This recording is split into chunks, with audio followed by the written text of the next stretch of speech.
Zhang Shi helplessly withdrew his artifact. Right now, he had already tried his best.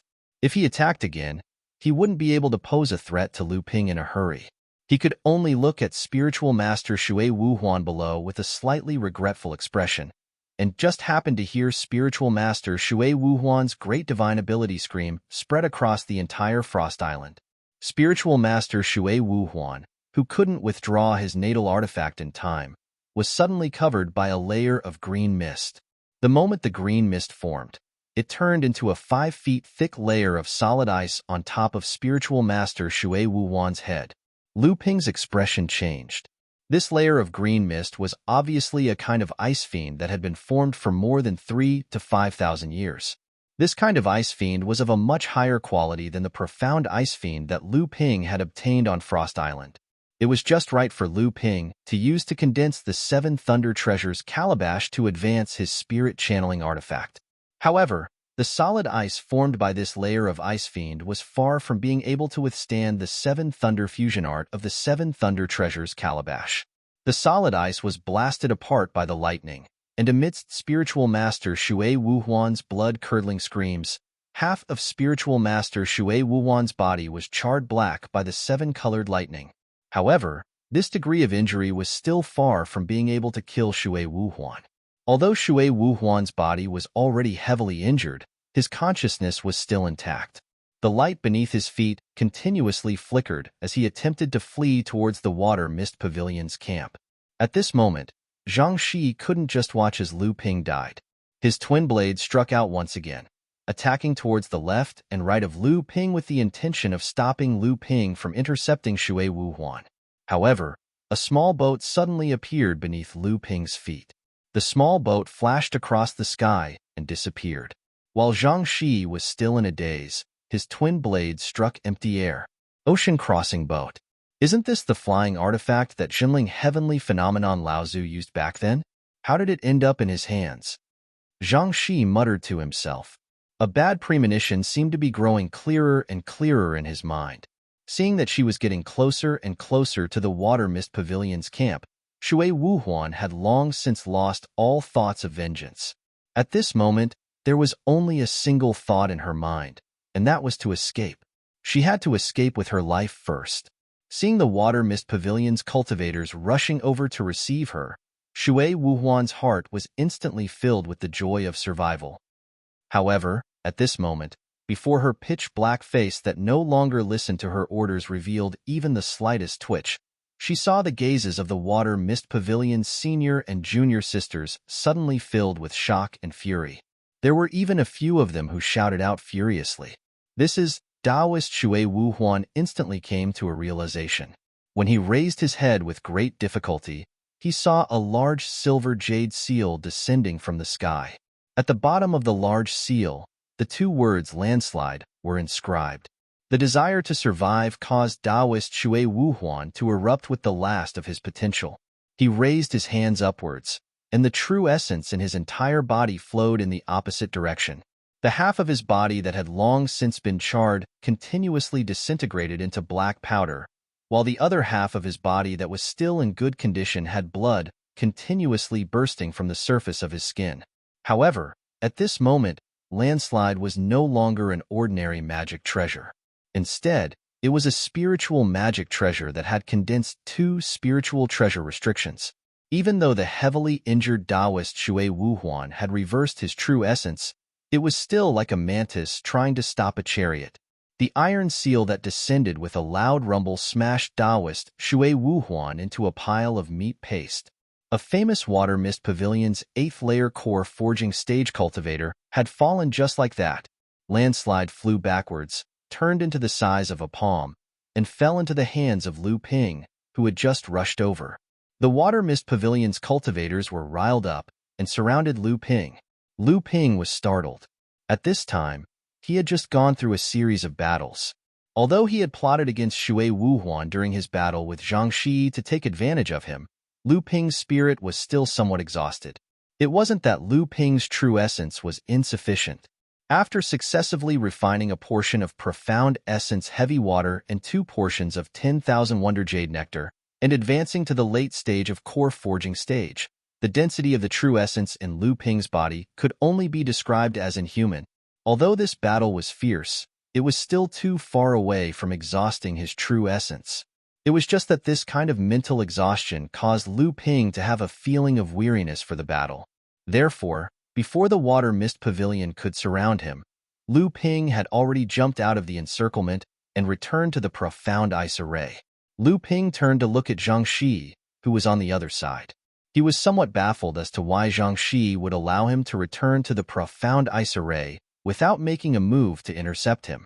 However, Lu Ping's attention was immediately attracted by Jinling's situation behind the profound ice array. The battle between Lu Ping and Zhang Shi, and the killing of the Water Mist Pavilion's veteran late core forging cultivator, Shui Wuhuan, had greatly boosted the morale of Jinling's side.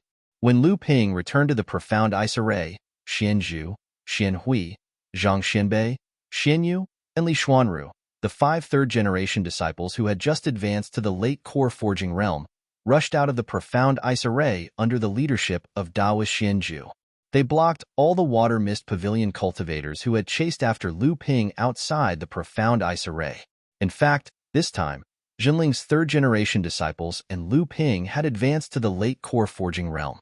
This was an achievement that all the sects in the North Sea were envious of. Other than Jinling, although Xianling's sect and the other sects had also participated in the Fantasy Spirit Cities auction, their harvest was far inferior to Jinling's. According to Jinling's understanding, even with the help of Xianling's sect and the Crystal Palace, only 3 third-generation disciples had advanced to the late core forging realm this time. This was far from being comparable to Jinling's.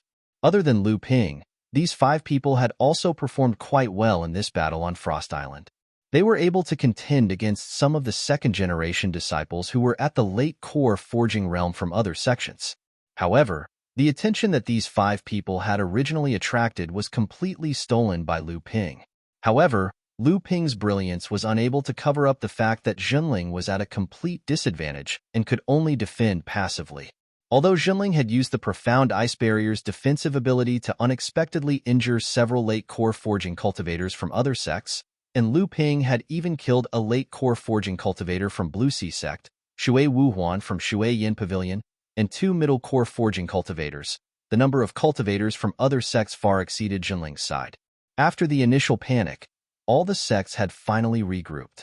The cultivators that Jinling had used to go out to fight with the profound ice barrier had no choice but to retreat back into the profound ice formation under the encirclement of the other sects and start to defend passively. However, what worried Jinling was not just how long the profound ice formation could last under the attacks of the other sects, but also the 11 Dharma adepts who were fighting in the sky, Laozu. Although Jinling had Gua Tianshan Laozu on his side, Xianling's sect had also hidden Lin Shuqing. Xianling's sect and Blue Sea sect had always maintained the advantage of 1 Dharma adept, and it was this Laozu's advantage. At this time, the spirit energy cloud map occupied by Jinling's side had shrunk from 1/3 of the sky to 1/4 of the sky. Haha, Jinling, fellow Taoists of Jade Sword sect and Chongming sect, are you still planning to resist stubbornly at this point? I think it's best for you to retreat from Frost Island and preserve your strength. Otherwise, once we completely fall out, don't blame us for being ruthless. A middle-aged cultivator's voice carried a trace of pride in the sky as his voice spread throughout the entire Frost Island. Oh!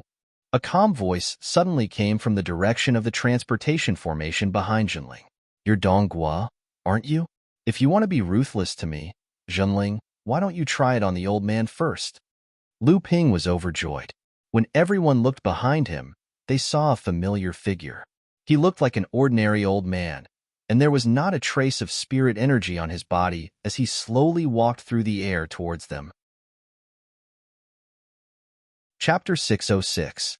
Donghua, if you want to be cruel to me, Jinling, why don't you try it on the old man now? The old man floated down from the sky.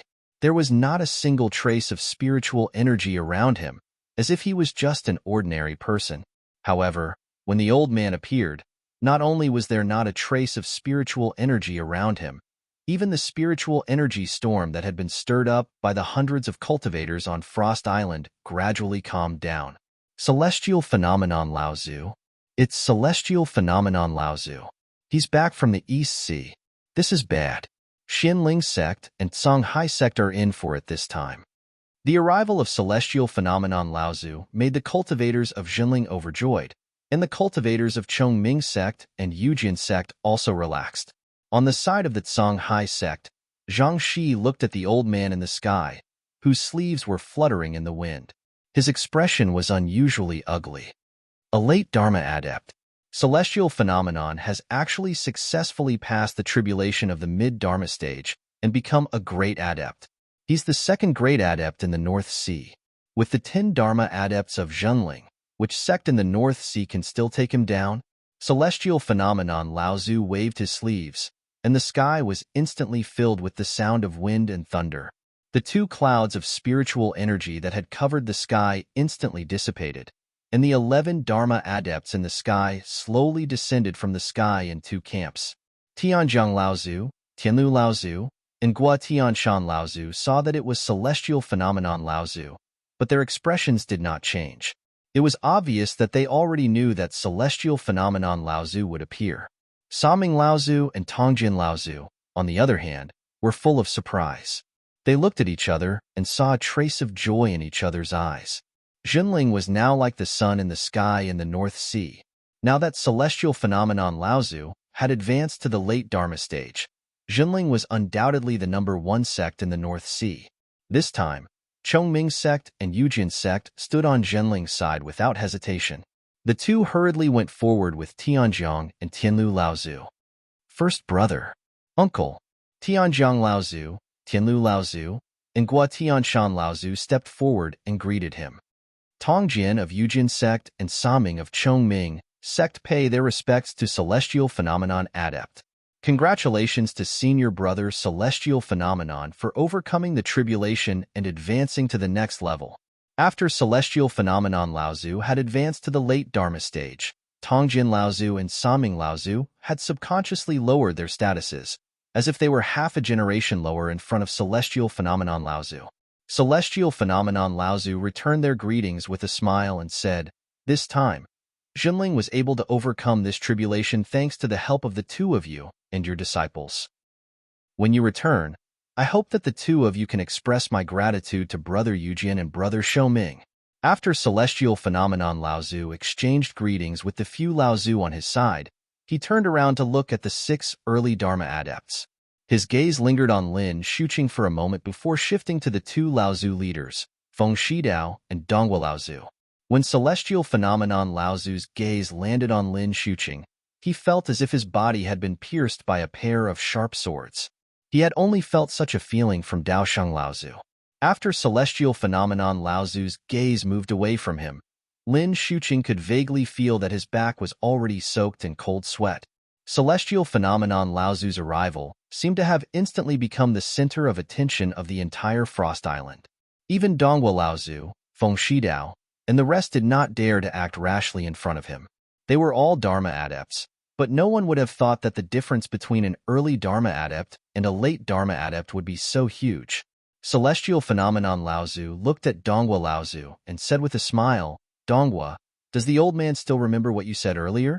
At this moment, Donghua Laozu no longer had the same high spirits as before. When he heard Celestial Phenomenon Laozu's words, cold sweat instantly flowed down his forehead and down his face. However, he did not dare to wipe it away. His mouth moved, but he did not say a word. Celestial Phenomenon Laozu's expression immediately darkened. He snorted coldly and said, "Donghua, how dare you?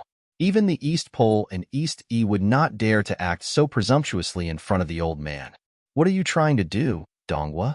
Celestial Phenomenon Laozu's cold snort was no less than a clap of thunder in Donghua Laozu's divine sense.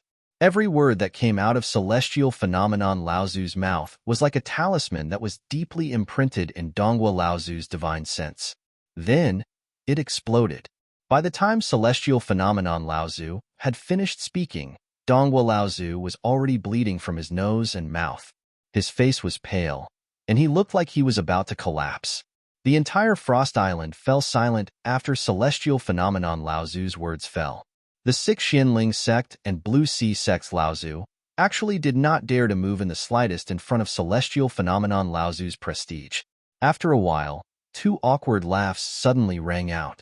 Yin Ming Laozu of the Water Mist Pavilion and Songli Laozu of the Sea Flame sect cupped their fists at celestial phenomenon Laozu and said, "Congratulations, brother celestial phenomenon, for becoming the second Dharma cultivator in the North Sea cultivation world. Since there is a Dharma cultivator in Zhenling, it is only natural for them to occupy a mid-sized spirit mine. Our sects will not participate in today's matter." After that, Patriarch Smoke Dragon and Patriarch Songli each took their disciples and withdrew from the alliance with Xianling sect and Songhai sect. All the sects secretly cursed these two sects for being shameless, but these two sects had always been swaying in the North Sea. Moreover, these two sects advanced and retreated together in the North Sea cultivation world. Even large sects like Xianling sect and Zhenling sect usually didn't want to offend them too much. Celestial phenomenon Laozu suddenly raised his head and said, "Are Brother Daosheng and Brother East Pole here? The old man has been waiting here for a long time." As soon as celestial phenomenon Laozu's voice fell, the cultivators from the various sects were in an uproar again. Among them, when the Xianling sect cultivators heard that their Dharma cultivators had arrived, their faces instantly lit up with joy. The Blue Sea sect cultivators also looked much better. At first, the cultivators on Zhenling's side were a little restless, but when they saw celestial phenomenon Laozu standing there calmly, the cultivators on Zhenling's side quickly calmed down and followed celestial phenomenon Laozu's gaze to the rear of Xianling sect and Blue Sea sect's camp. Daosheng Laozu and East Pole Laozu's faces were a little unsightly. This time, the two sects had meticulously laid out a plan to contain more than half of Zhenling's forces in the North Sea, but they never expected that celestial phenomenon would overcome the lightning tribulation in the East Sea, suddenly appearing at the critical moment when Zhenling was about to be forced to submit. In one fell swoop, the two sects' plan was foiled, and on the contrary, it once again helped Zhenling's power in the North Sea.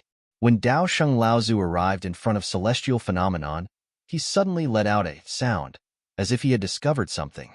After which, he looked at celestial phenomenon in front of him strangely and said coldly, "At this time, I'm afraid that Tianfan and Tianshui are about to arrive.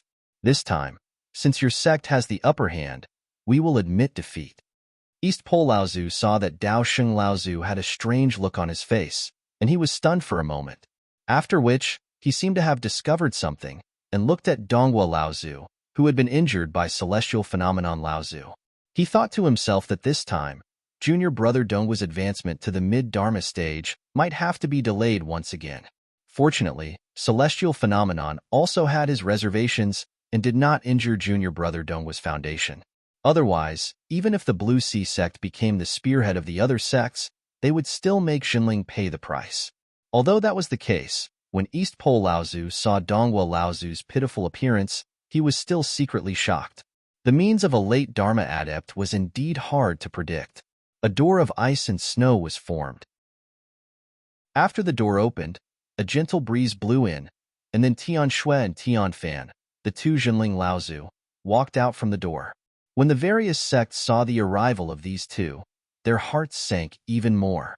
In the eyes of the other North Sea cultivators, these two joining forces actually represented the strength of a great cultivator.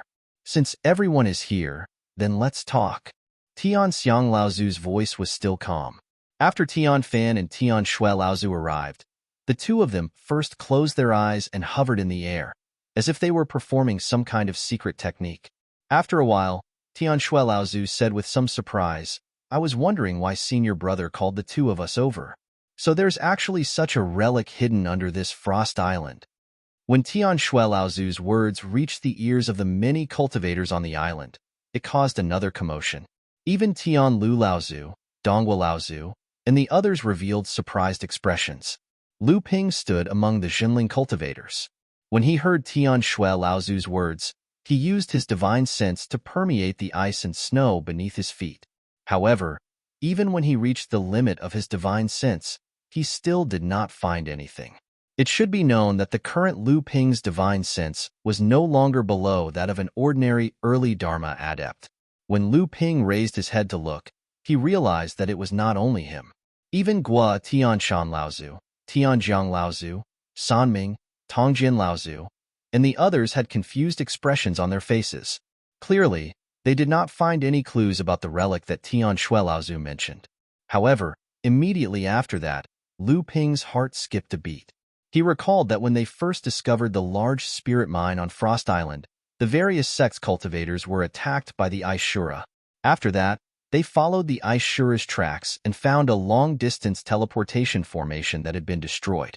At that time, some cultivators who were proficient in teleportation formations discovered that this teleportation formation should be connected to the Central Plains.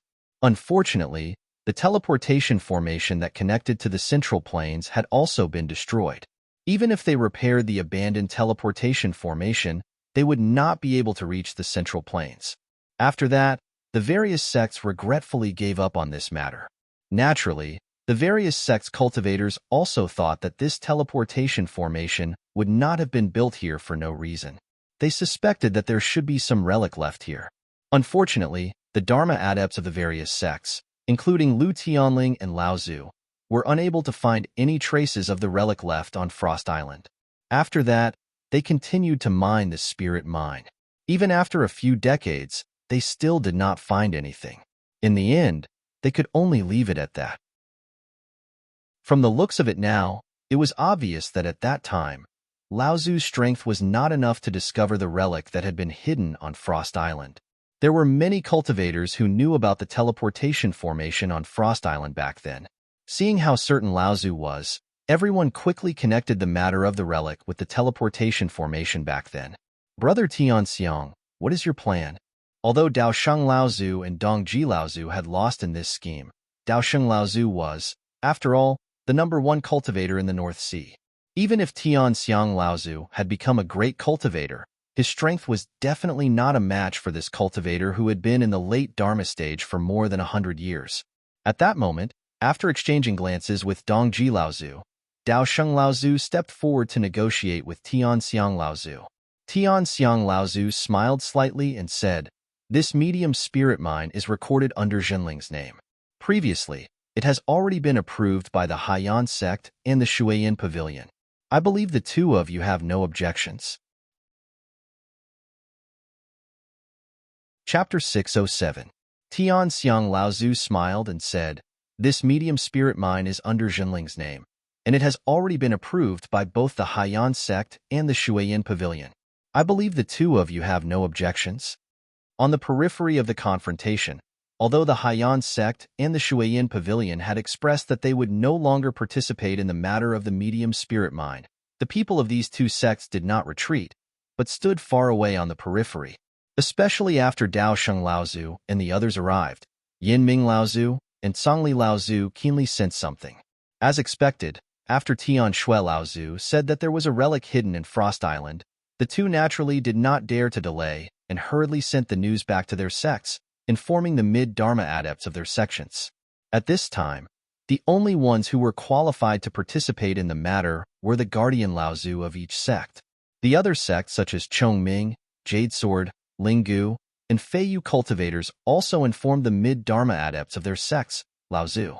Naturally, Patriarch Celestial and the others noticed what the cultivators from the other sects were doing. However, they did not say anything about it. Instead, they used the Water Mist Pavilion and Ocean Flame sect as shields to occupy the mid-sized spirit mine first. At this time, Yinming Laozu and Songli Laozu looked a little embarrassed. Daosheng Laozu glanced at the two of them and said coldly, "Since Brother Tianxiang insists on this spirit mine, then this spirit mine will be given to your sect. There are so many cultivators here today, and they can be witnesses.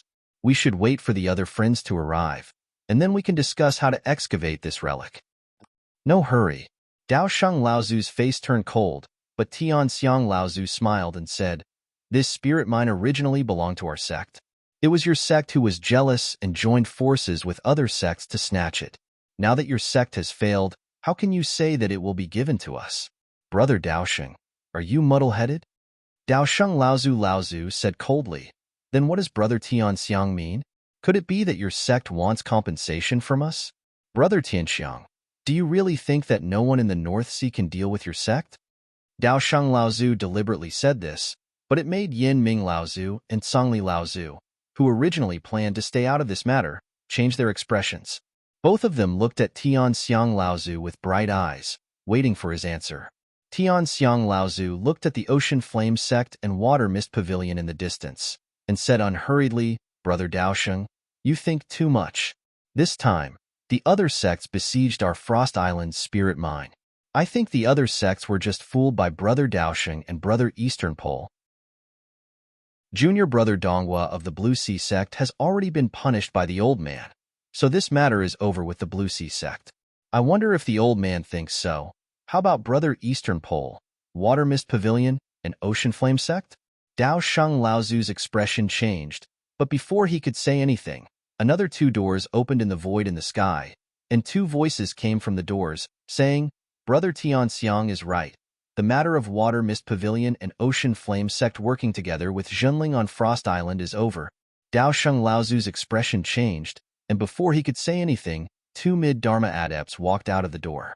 This mid-Dharma adept Laozu walked straight to the Ocean Flame Sect and Water Mist Pavilion cultivators, and Yin Ming Laozu and Songli Laozu hurriedly went forward to greet him. Tianxiang Laozu was obviously trying to drive a wedge between the two sects, but these two sects had always been seeking benefits. Previously, they had only allied with Xianling Sect and Blue Sea Sect because of the benefits promised by the two sections.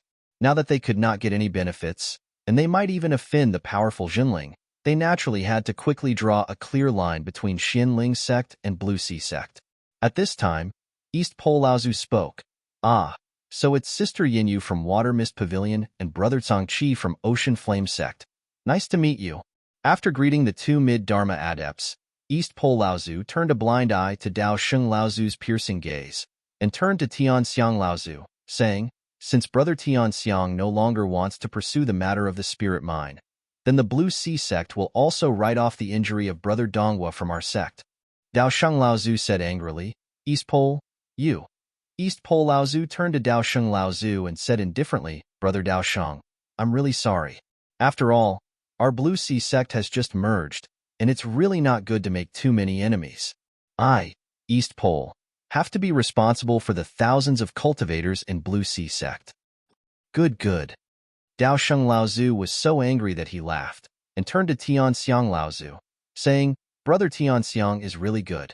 With just a simple gesture, you dissolved the alliance between our sections. Daosheng really admires you." Tianxiang Laozu said indifferently, "Brother Daosheng, you flatter me. The old man is just stating the facts. But speaking of your sect, this time, I, Zhenling, would like to talk about the loss that Brother Daosheng has suffered." Daosheng Laozu calmed down at this time and said, "Brother Tianxiang, if you have any ideas, please say it. I, Daosheng, will accept it." Tianxiang Laozu smiled and said, "In that case, old man will not be unreasonable. This time, the loss that your sect has caused to our sect is really huge. Apart from the dozens of disciples who died, there is also a large amount of spiritual stones spent in the profound ice formation. My request is not too excessive. Our two sects will take 25% of the large spirit vein. Originally, it should be divided equally, but now, I think I, Zhenling, will take 15%, and the remaining 10% will belong to your sect. What do you think, Brother Daosheng?" Daosheng Laozu's expression changed. He stared at Tianxiang Laozu and said, "Tianxiang, don't go too far. The large spirit vein on Frost Island could be said to be an important source of spiritual stones in the cultivation world of the North Sea. Therefore, it was also an important foundation for the cultivation of the North Sea cultivators. It could be said that every bit of the share was a large amount of spiritual stones, enough for all sects to fight for it. This point could actually be seen from Zhenling's medium-sized spirit vein. For the ownership of a medium-sized spirit vein, the top 10 sects of the North Sea were actually involved. Only one last step was left for a great battle in the North Sea cultivation world. However, the importance of a large spirit vein was not only in this aspect.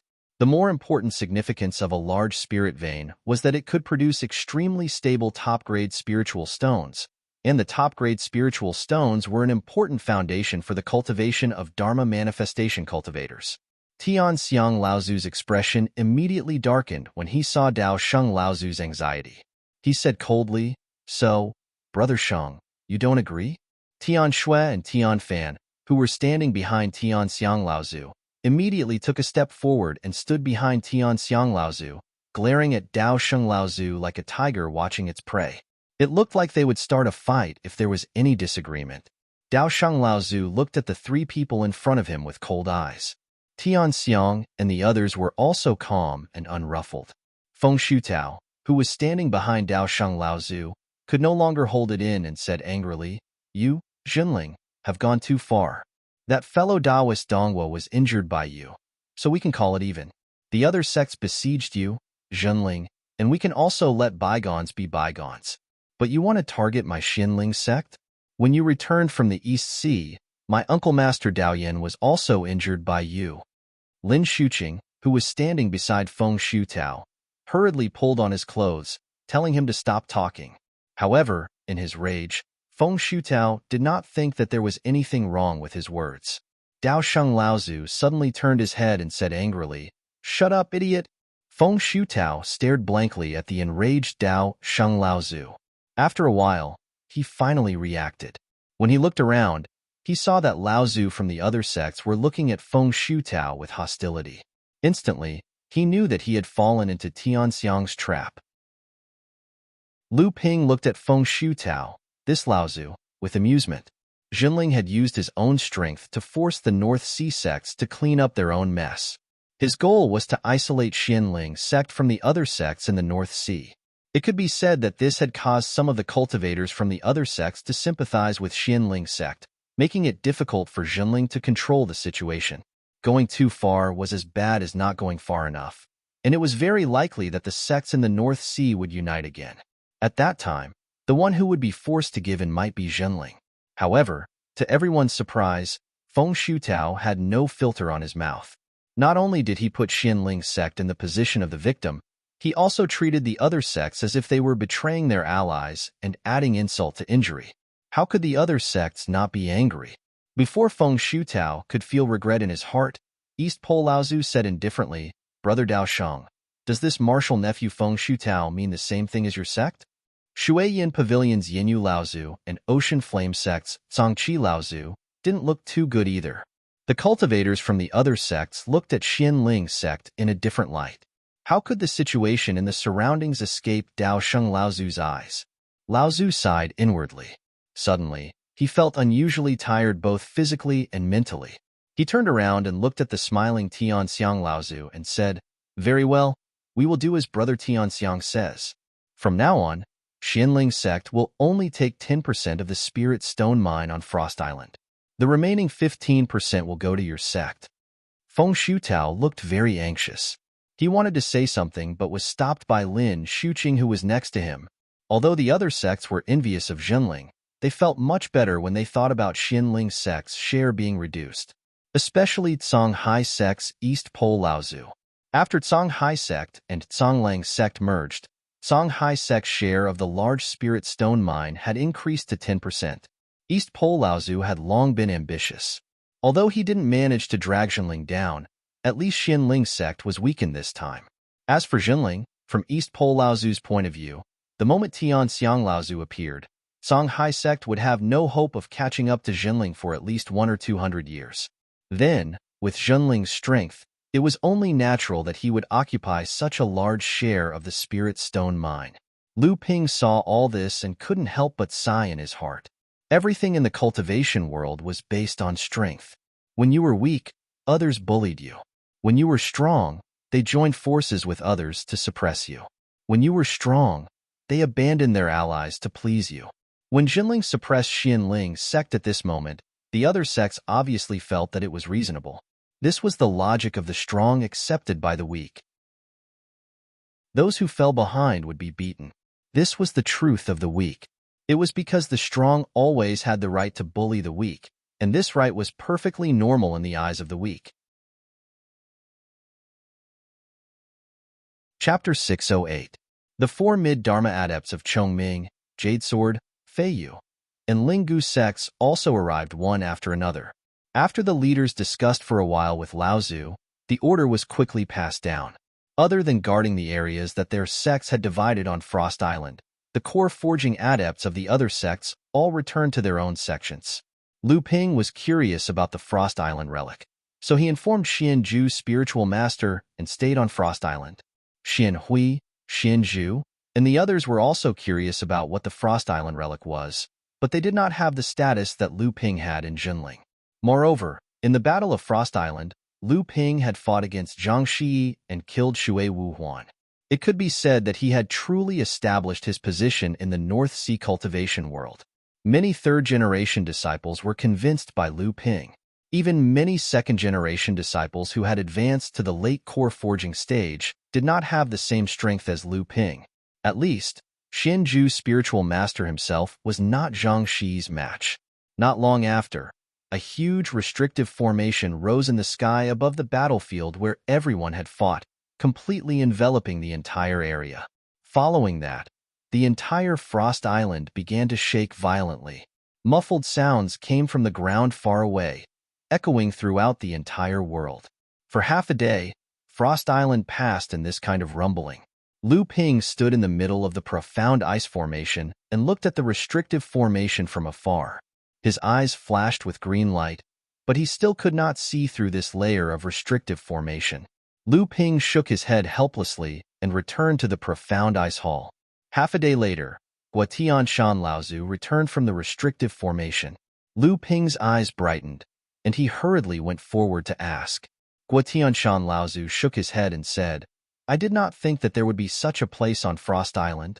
It looks like this spirit mine on Frost Island had already been discovered by Fei Ling sect and Yingtian sect 4 or 5,000 years ago, and these two relics were left on this island." Yingtian sect? Lu Ping asked with some confusion. Guotian Shan Laozu nodded and said, Yingtian sect is a large sect in the Middle Plains, or rather, an allied sect of Fei Ling sect. Fei Ling sect's treasured ship departed from the North Sea to Yingtian sect, and set up the teleportation formation to the Middle Plains at Yingtian sect. Lu Ping realized something and asked in shock, since these two sects owned the ruins back then, Ling Tian sect, and Ling Heaven and sect, didn't come to excavate after 4 or 5,000 years. Ling has already, Tian Shan Laozu and said, Tian sect, Ling Tian sect, and Ling Tian sect, and Ling sect, and Bai and Wu and sect, Ling Laozu, Tianyang sect Bai, Yulong, and sect, Ling Tian sect and Ling sect, Gua sect after. At the same time? Lu Ping's expression was one of shock as he murmured, two large sects, Yingtian sect's power should not be weaker than Fei Ling sect's, and Fei Ling sect itself had 18 Laozu, 3 of whom were late Dharma adepts. With the combined power of these two sects, even a large sect like the Crystal Palace would not dare to act rashly. What kind of power could destroy these two large sects at the same time? Guotian Shan Laozu shook his head and said, after Fei Ling sect was destroyed, the North Sea cultivation world was basically cut off from the Middle Plains. I do not know how Yingtian sect was destroyed, but the destruction of Fei Ling sect was not the work of one sect or sect. Almost all the sects in the North Sea participated in the destruction of Fei Ling sect. I do not know if there were any forces in the East Sea and the South Sea that participated, but from the way the old man sees it, without the intervention of external forces, how could the sects in the North Sea be a match for Fei Ling sect? However, all the sects in the North Sea are very secretive about these matters, and I am afraid that only the first-generation Laozu of Tian Xiang, Tian Fan, and Tian Shui know a little about this. Fei Ling sect was the most glorious sect in the North Sea cultivation world. Although it had been destroyed for more than 4,000 years, it still attracted the attention of many practitioners in the North Sea cultivation world. Lu Ping had also tried to find the reason for the destruction of Fei Ling sect, but there were too many different opinions about the reason for the destruction of Fei Ling sect, and Lu Ping could not tell which was true and which was false. However, after Lu Ping filtered through the reasons of these legends in the cultivation world in detail, he found that the destruction of Fei Ling sect was not as simple as it seemed on the surface. There might be many reasons that were not known to outsiders, but these secrets might be like what Guotian Shan Laozu had said. Only the leaders of the various sects in the North Sea would know. This might be an opportunity. Gua Tianshan Laozu's expression showed a hint of excitement, interrupting Lu Ping's thoughts. Lu Ping could not help but be a little surprised and asked, "What opportunity?" Gua Tianshan Laozu looked around. Only Lu Ping and him were in the profound ice temple. Although spiritual master Xianju also stayed on Frost Island, after the battle, a lot of the spirit stones in the medium-sized spirit mine under the profound ice temple had been excavated by Jinling because of the profound ice formation. Spiritual master Xianju and a few core forging cultivators were now in the underground spirit mine, supervising the repair of the spirit mine by Jinling's disciples. Before Fei Ling's sect was annihilated, they activated their sect's mountain ceiling formation and sank Fei Ling Mountain to the bottom of the sea for thousands of years. Although the sects in the North Sea know where Fei Ling Mountain sank, many cultivators have tried to reopen it for thousands of years, but to no avail. They could only send some early blood condensation disciples there every 500 years to collect some spirit herbs and excavate the cave abodes of Fei Ling's sect's core forging cultivators. Lu Ping's heart skipped a beat, and he could not help but ask, "Martial uncle, are you saying that Ying Tian's sect did the same?" Gua Tianshan Laozu nodded his head confidently. That must be the case. It is rumored that Fei Ling's sect and Ying Tian's sect are equally strong. Although Ying Tian's sect is located in the North Ice Plains, it is still connected to the Middle Earth's cultivation world. Their strength is actually stronger than Fei Ling's sect. Since Fei Ling's sect was able to activate the mountain ceiling formation at the last moment, then Ying Tian's sect must have a way to conceal their sect's location, causing the cultivators from the other sects to be in vain. Lu Ping nodded his head thoughtfully. He had to admit that Gua Tianshan Laozu's guess was reasonable. Thus, he asked, "Does that mean that this time, the sects in the North Sea will have a chance to find the true location of the two sects' training grounds through the ruins left behind by these two sects? How can it be that easy?" Tian Shui Laozu's figure flashed as she entered the profound ice palace. As she walked, she said, "Earlier, Laozu had done a rough search of the various sections. Although I found some clues in the outer perimeter of the ruins, it is still extremely difficult to enter the sealed training grounds of Ying Tian's sect. We can only use the already destroyed Ying Tian's sect's teleportation array to determine the approximate location of the sealed training grounds." Gua Tianshan Laozu's face lit up. "Then what about Fei Ling's sect?" "Don't even think about Fei Ling's sect." Tian Shui Laozu shook her head. At this moment, Tian Xiang, Tian Fan, and the rest of Laozus broke through the void and descended into the profound ice palace. Tian Shui Laozu glanced at everyone before looking at Lu Ping, who was standing below. She said, "Fei Ling's sect's forbidden grand array isolates everything. Maybe after 400 years, when Fei Ling Island's forbidden grand array weakens again, there might be a chance. But now, there's no chance to enter." Gua Tianshan Laozu shook his head regretfully and asked, "Since we can't even enter Fei Ling Island, how are we going to enter Ying Tian's sect's training grounds?" Ying Tian's sect's sect protecting grand array is different from Fei Ling's sect. At this moment, Tian Xiang Laozu spoke. The Ying Tian sect's reverse grand array is indeed powerful. However, after activating the final defensive method, which is mainly used to conceal oneself in space, its defensive capabilities are far inferior to the forbidden grand array. Although this type of grand array makes Ying Tian sect's training grounds not as profound as the seven-star cave heavens, in these thousands of years, I have never heard of any sect in Middle Plains obtaining the inheritance of Ying Tian sect. Tian Fan Laozu continued, "The Northern Sea sect's Laozu's intention is to gather the formation masters and masters of the various sections. After we have completely opened up the ruins of these two sects on Frost Island, we can use the destroyed teleportation formation to determine the approximate location of Ying Tian sect. After that, each sect will secretly send Dharma Plane cultivators to Middle Plains to search for Ying Tian sect's training grounds." At this moment, Tian Shui Laozu seemed to have thought of something. Suddenly, she asked Lu Ping, "Do you still remember Qingjin Laozu?" Lu Ping did not know why Tian Shui Laozu would mention this person, so he nodded his head in confusion. However, he heard Qingjin Laozu continue, "Just now, after the Laozu of the various sects worked together to break through the protective formation set up by these two sects and opened up the ruins, the Eastern Pole Laozu of the Blue Sea sect revealed a secret. He said that Qingjin Laozu was originally a remnant of Yingtian sect after it was annihilated. Originally, he wanted Fei Ling's sect to take him in so that he could make a comeback. Unexpectedly, perhaps because Qingjin was afraid that his identity would be exposed along the way, he was not well informed. It was only when he reached the North Sea that he found out that Fei Ling's sect and Yingtian sect had been annihilated at almost the same time. Completely disheartened, Qingjin Laozu wandered around the North Sea. In the end, he was unintentionally taken in by Laozu of the Blue Sea sect and found out about his background. Lu Ping's face was filled with shock, but his heart was in turmoil. The first thing that came to Lu Ping's mind was Qingjin's cave dwelling. There was an extremely well-hidden Middle-earth teleportation formation. Where was its destination? Could it be Yingtian sect's hidden training grounds?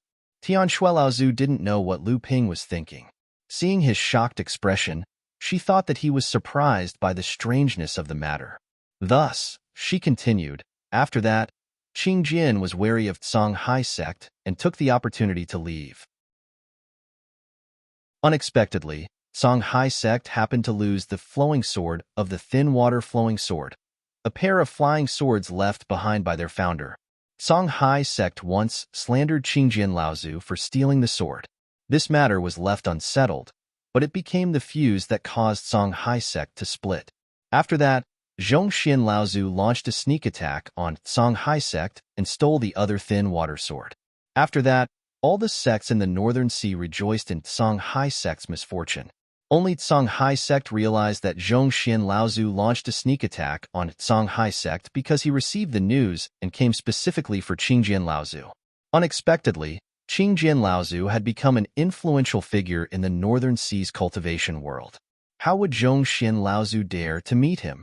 A remnant of Fei Ling's sect and a descendant of Yingtian sect. In the end, the two of them were unable to work together. Perhaps they knew that they had lost their power and were powerless to reverse the situation. Chapter 609. Lu Ping thought for a moment and said, Laozu, can this disciple go to the outer perimeter of the ruins to take a look? This disciple is very curious about the items left behind by the two large sects. Tian Shuelaozu giggled and said, I think you are just pretending to look at the ruins. You are just trying to fish in troubled waters. Lu Ping smiled embarrassedly. He really did have such a plan. After Debao advanced to the core forging realm, his talent had been strengthened. Although Lu Ping didn't know what level Debao's spiritual seeking talent had reached, it was still good to be able to pick up some Transcendence Realm items that Laozu didn't like. Tian Shuelaozu saw Lu Ping's embarrassed expression and laughed again. Brat, don't even think about it.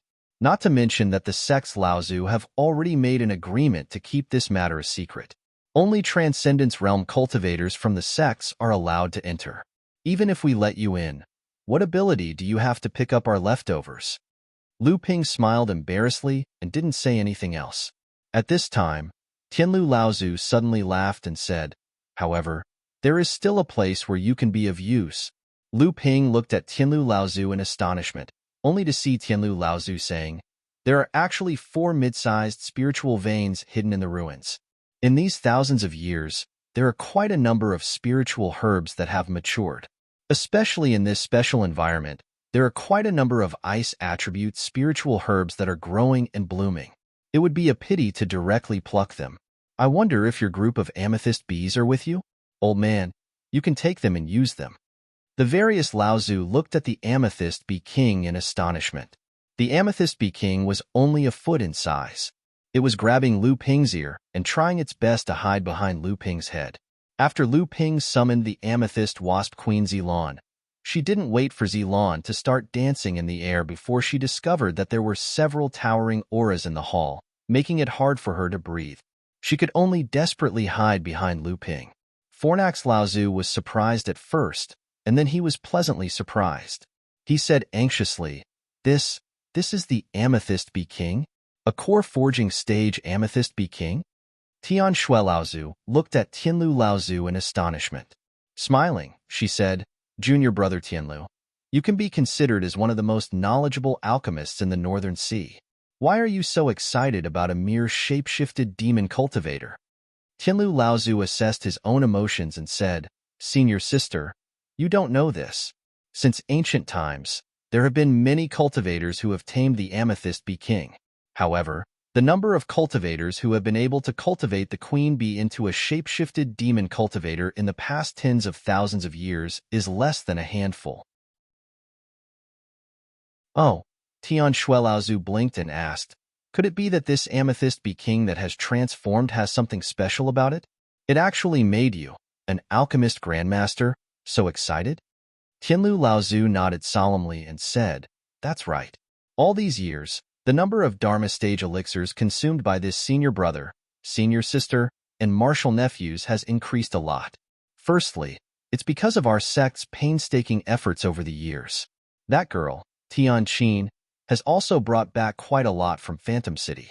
Secondly, it's because of the amethyst royal jelly in this kid's hands that the success rate of Dharma stage elixirs has increased a lot." Tian Xiang Laozu also laughed and teased, "This old man has also heard of this matter, but I heard more about junior brother Tianlu complaining that this kid is stingy, using the amethyst royal jelly in his hands to extort a lot of spirit herbs and elixir recipes from your hands." Tianlu Laozu looked at Lu Ping angrily, causing Lu Ping to feel a little embarrassed. Tianlu Laozu continued, "That's right.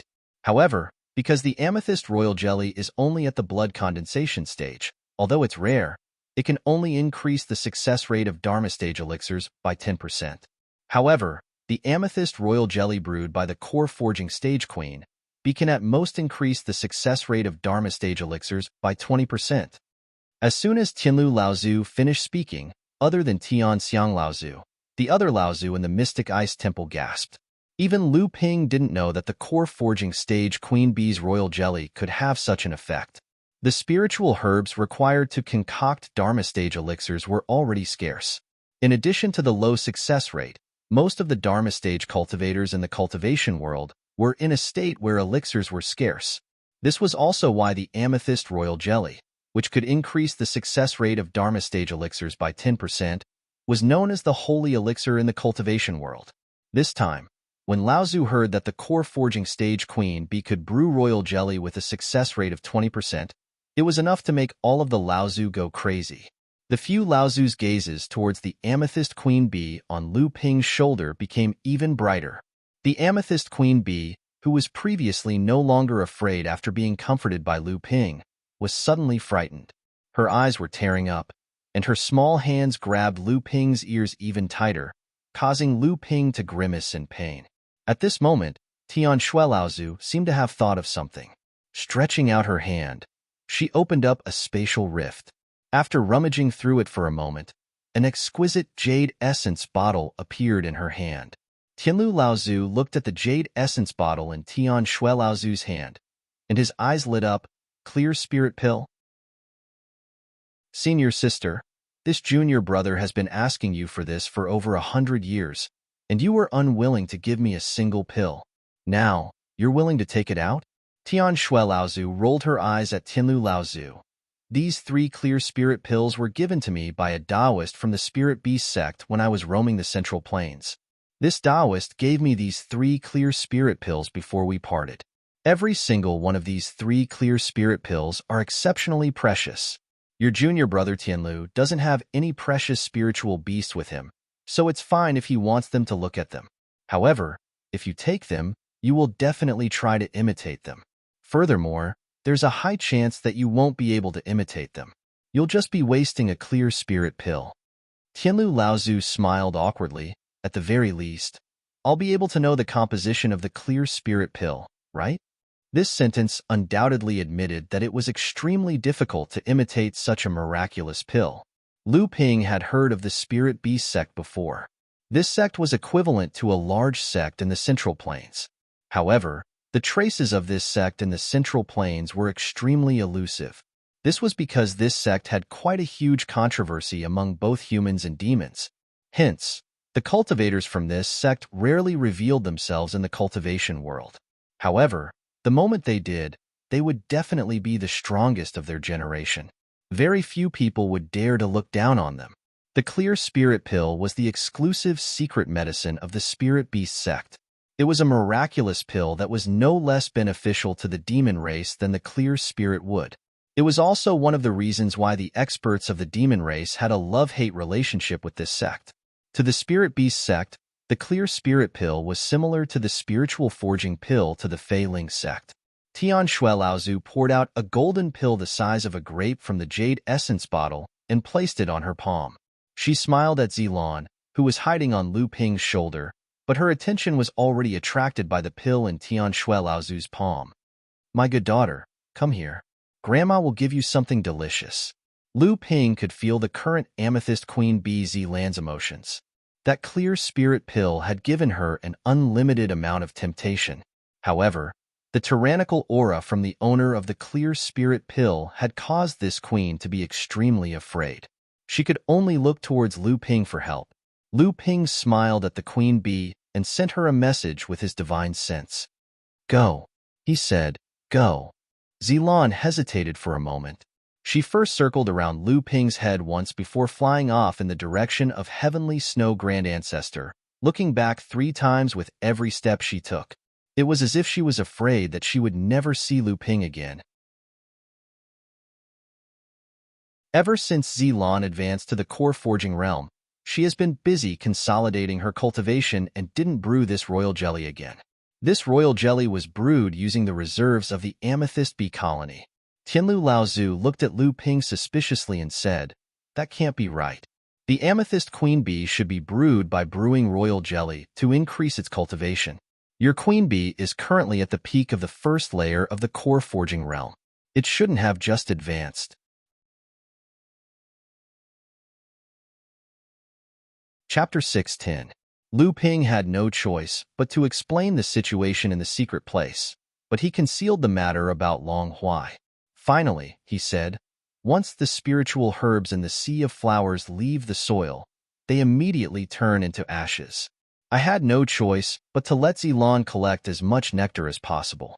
After Zilan knew that the sea of spiritual herbs could no longer be returned, she commanded the bees to stimulate their potential, almost risking the collapse of her cultivation to continuously collect the nectar. In the next few years, in addition to recovering from her injuries, she also used the amethyst queen bee collected during that time to brew the royal jelly.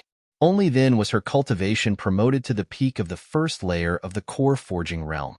Although the Laozu had already known the news of the secret place in the Fallen Archipelago, this time when they heard Lu Ping's personal experience, they were still shocked by the scene. A boundless sea of spiritual flowers. Fornax Laozu's face was full of yearning. "It's a pity that we can't collect them. It's really strange." Celestial Phenomenon Laozu smiled slightly and said, "How can we study the wonders of this world? It's not surprising that there is such a wonderful place." Even so, the Zhenling Laozu still sighed endlessly. Lu Ping saw that the matter of the royal jelly was over, so he smiled at Fornax Laozu and said, "Martial uncle, I can give you the bee swarm disciples, but it's best not to expose the matter of Zilan to the Laozu of the various sections." Fornax Laozu coldly snorted and said, "Boy, the old man knows more about this matter than you do. This group of amethyst bees has made the old ghosts of the various sects envious.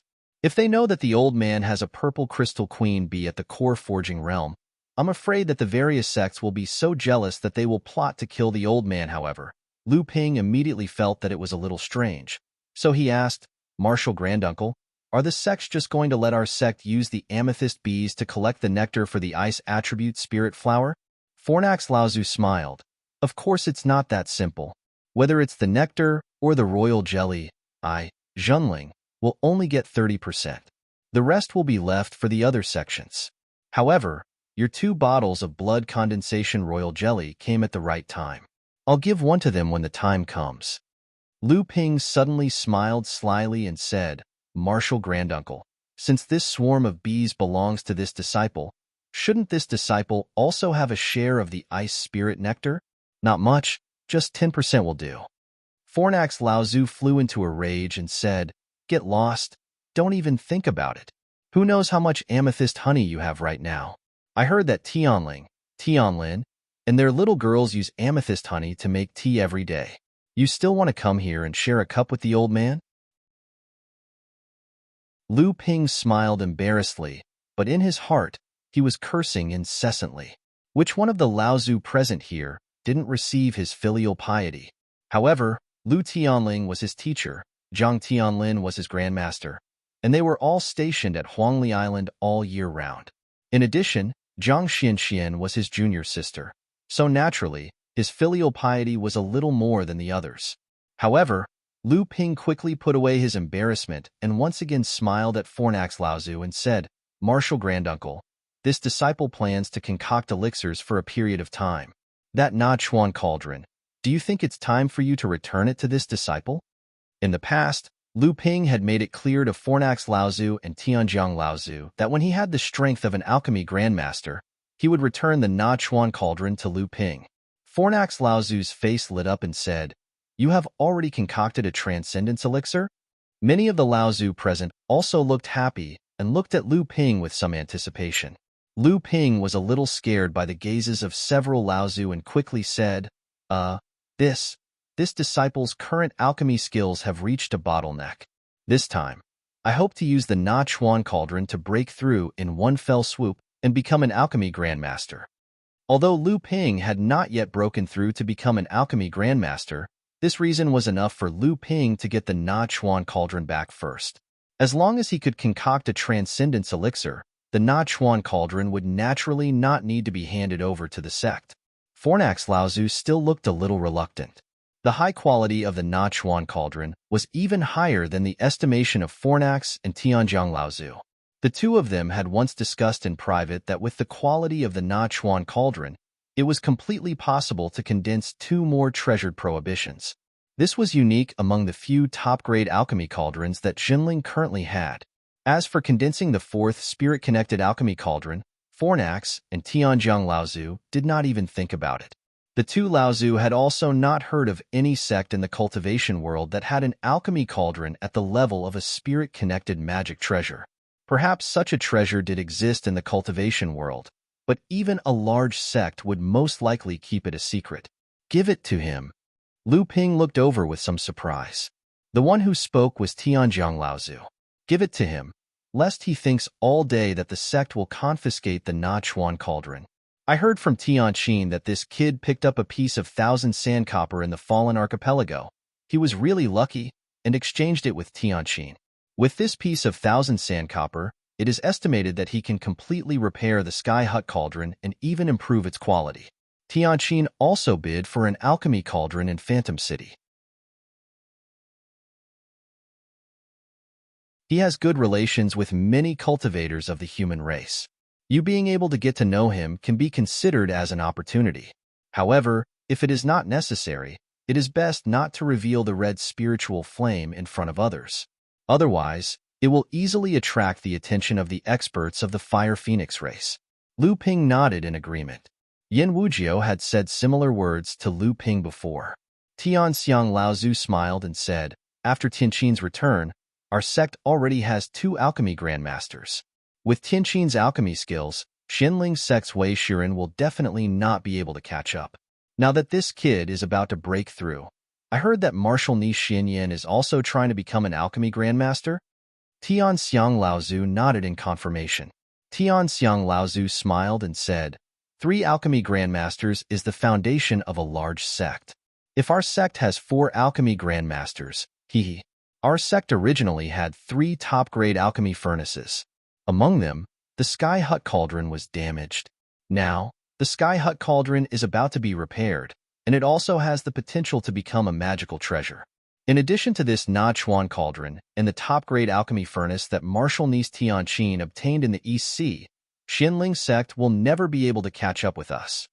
When the various Tianxiang Laozu heard Tianxiang Laozu talking about the family's wealth, even though it was only a part of Xinling's family wealth, it still made the various Tianxiang Laozu smile and nod. After a few years, Lu Ping once again put the Na Chuan cauldron back into the space in his heart core. Like a king returning, the golden scale sword, the landslide, and the nether water sword were directly pushed to the outermost layer by the Na Chuan cauldron. Originally, the Na Chuan cauldron was about to approach Lu Ping's golden elixir again. Unexpectedly, the 7 treasures Thunder Gourd exploded and directly blocked the Na Chuan cauldron to the 3rd layer. After bidding farewell to the various Laozu Tianxiang, Lu Ping found a secluded place in the back hall of the Dark Ice Temple and began to prepare to refine the elixir for the Dharma stage. On the Frost Island, under the combined efforts of the two great practitioners and 10 mid-Dharma Laozu Tianxiang, the relic that the failing sect and the Ying Tian sect worked together to build was surrounded by layers of prohibitions. Perhaps it was because it was too big, or because the prohibitions and formations inside were extremely difficult to break, or maybe it was because the Laozu Tianxiang were afraid of damaging the treasures in the relic. In short, after 3 to 5 days, the relic had not been completely explored by the various sects Laozu Tianxiang. From time to time, there would be loud noises that shook the entire island. At this time, Lu Ping had already opened the cauldron to refine the elixir for the Dharma stage. Above the raging red spirit flame, a huge copper cauldron floated in midair and slowly rotated. Inside the cauldron were 3 elixirs that had already begun to condense. In these few days, whenever the few Laozu Tianxiang returned from the relic, they looked very excited. It was obvious that the Laozu Tianxiang of their sect had gained a lot from the relic. However, it could be assumed that the Laozu Tianxiang of the other sects would not be any worse off. However, thinking of the 6 Laozu Tianxiang Jinling at this time, one of them was a great practitioner, 2 were mid-Dharma practitioners, but their combined strength was not inferior to a great practitioner. In addition, there were 3 early Dharma practitioners. With such a strong lineup, Lu Ping was very sure that Jinling Tianxiang had gained the most in the relic. Chapter 6:11. In fact, on the first day Lu Ping arrived, a medium-grade spirit vein was drawn to the bottom of the profound ice temple. Lu Ping had heard from Tianlu Laozu that there were only 4 medium-grade spirit veins in the ruins. It was impossible for each sect to divide the 4 spirit veins evenly. However, the fact that Jinling was able to get his own medium-grade spirit vein still surprised Lu Ping. On the second day, he heard from Guotianshan Laozu that Tianxiang Laozu, Tianfan, and Tianxue Laozu had worked together to obtain a few treasures in the ruins before Daosheng Laozu. However, Guotianshan Laozu only smiled and didn't say what the treasures were. On the third day, when Lu Ping asked Tianlu Laozu about alchemy, he heard from Tianlu Laozu that Tianjiang Laozu had found a batch of high-grade spirit materials in the ruins. It was said that some of them were quite effective in refining cauldrons. Tianjiang Laozu also swore that with this batch of spirit materials, he had a 90% chance of upgrading the Sky Hut cauldron to the level of an artifact. While Tianlu Laozu was commanding the purple crystal bees to collect the spirit flowers in the ruins, a group of purple crystal bees found a spirit herb garden hidden in an extremely secret space. Tianlu Laozu didn't make it public. He called Guotianshan Laozu over when no one was paying attention and commanded a small group of bees to collect honey from the garden. After harvesting the nectar, he ordered Ancestor Guotianshan to harvest all the high-quality spiritual herbs in the space as soon as possible. On the 4th day, Jiang Tianlin Laozu, who was guarding the sect with Master Lu Tianling, arrived at Frost Island. Jinling was called the new formation master of the North Sea cultivation world, spiritual master Xinshin. Guotianshan Laozu returned to Tianling Mountain and guarded Jinling's headquarters with Lu Tianling Laozu. After the Laozu left the ruins, Lu Ping went to visit Jiang Tianlin Laozu. From him, he learned that Celestial Phenomenon Laozu, Daosheng Laozu, Eastern Pole Laozu of the Blue Sea sect, and the 2 mid-Dharma Laozu of the Sea Flame sect and Water Mist Pavilion had opened an alchemy room together. The 5 Laozu each had their own gains, but this time, Daosheng Laozu was faster and took the top-grade alchemy furnace in the alchemy room before Celestial Phenomenon Laozu. Celestial Phenomenon Laozu could only take a high-grade earth-level spirit fire. However, a third of the jade scrolls and books in the alchemy room were swept away by Celestial Phenomenon Laozu. The rest of the jade scrolls, pills, and spirit herbs were taken by the other Laozu. At the same time, Tianfan, Tianxue Laozu, Shou Laozu of the Chongming sect, and Yujin Laozu of the Yujin sect worked together to open a secret chamber. Within it, they discovered a batch of treasures. It was said that there were some spiritual items and strange items, but their grades were not too high. On the 5th day, Jiang Tianlin Laozu's opportunity arrived. With the help of Reverend Xinshin, they unlocked a secret array. Zhang Tianlin Laozu found 3 boxes within the array, but he had no idea what was inside the boxes. After that, under the joint efforts of a few array formation grandmasters and array formation grandmasters, the various sects Laozu worked together to open the central hall of the ruins. Once again, the Jinling cultivator took the lead. 6 Laozu cultivators worked together to sweep through 1/3 of the inheritance manuals in the central hall. The remaining portion was divided among the dozens of Laozu cultivators from the other 8 sections. After that, the various sects Laozu cultivators finally discovered 2 destroyed teleportation arrays in the central hall. One of them led to the Fei Ling mountain that had sunk to the bottom of the sea due to the isolation of the forbidden array. As for the other teleportation array, it was highly possible that it led to the Ying Tian sect's dojo, which was hidden within a spatial crack. The various sects Laozu cultivators could not think about Fei Ling mountain at the moment. Even if they wanted to, they could only wait until 400 years later, when the forbidden array had weakened and Fei Ling mountain reopened again. Ying Tian sect's dojo was different from Fei Ling mountain, which was sealed by the forbidden array. Array formation masters from the various sects gathered together. It was highly possible that they could use the destroyed teleportation array to calculate the location of the hidden Ying Tian sect's dojo. Leaving the various array formation masters to busy themselves in the central hall, the various Laozu cultivators returned to their respective sects' territories. Outside the secret chamber in the back hall of the Dark Ice Palace, the 3 Laozu cultivators, Tianlu cultivators, and Tianlin cultivators, stood together. Despite the obstruction of the secret chamber's dark ice door, a rich pill fragrance still seeped out from the secret chamber. Tianlu cultivator Laozu wrinkled his nose and said, "It's the 9 clear elixir. This is a type of elixir that Dharma adepts often take. I don't know if I can make one." Tianjiang cultivator Laozu was a little surprised. It looks like he's at the final stage of condensing the elixir. He also has a treasure cauldron and a top-grade earth-level spirit fire. This kid must have a lot of royal jelly on him. He should be able to make one, right? Tianlu cultivator Laozu shook his head and said, "It's hard to say. This is the kid's first Dharma elixir. Even when Tianqin was refining it, she only managed to make one on her 3rd try. Even if this kid's conditions are better than Tianqin's, I don't think it'll be easy for him to make an elixir on his 1st try." Zhang Tianlin originally wanted to say something, but after hearing Tianlu cultivator Laozu's words, he just smiled faintly and said, "Uncle Masters, let's wait and see the final result. It looks like the elixir is about to be made." The 3 of them stood outside the secret chamber and waited.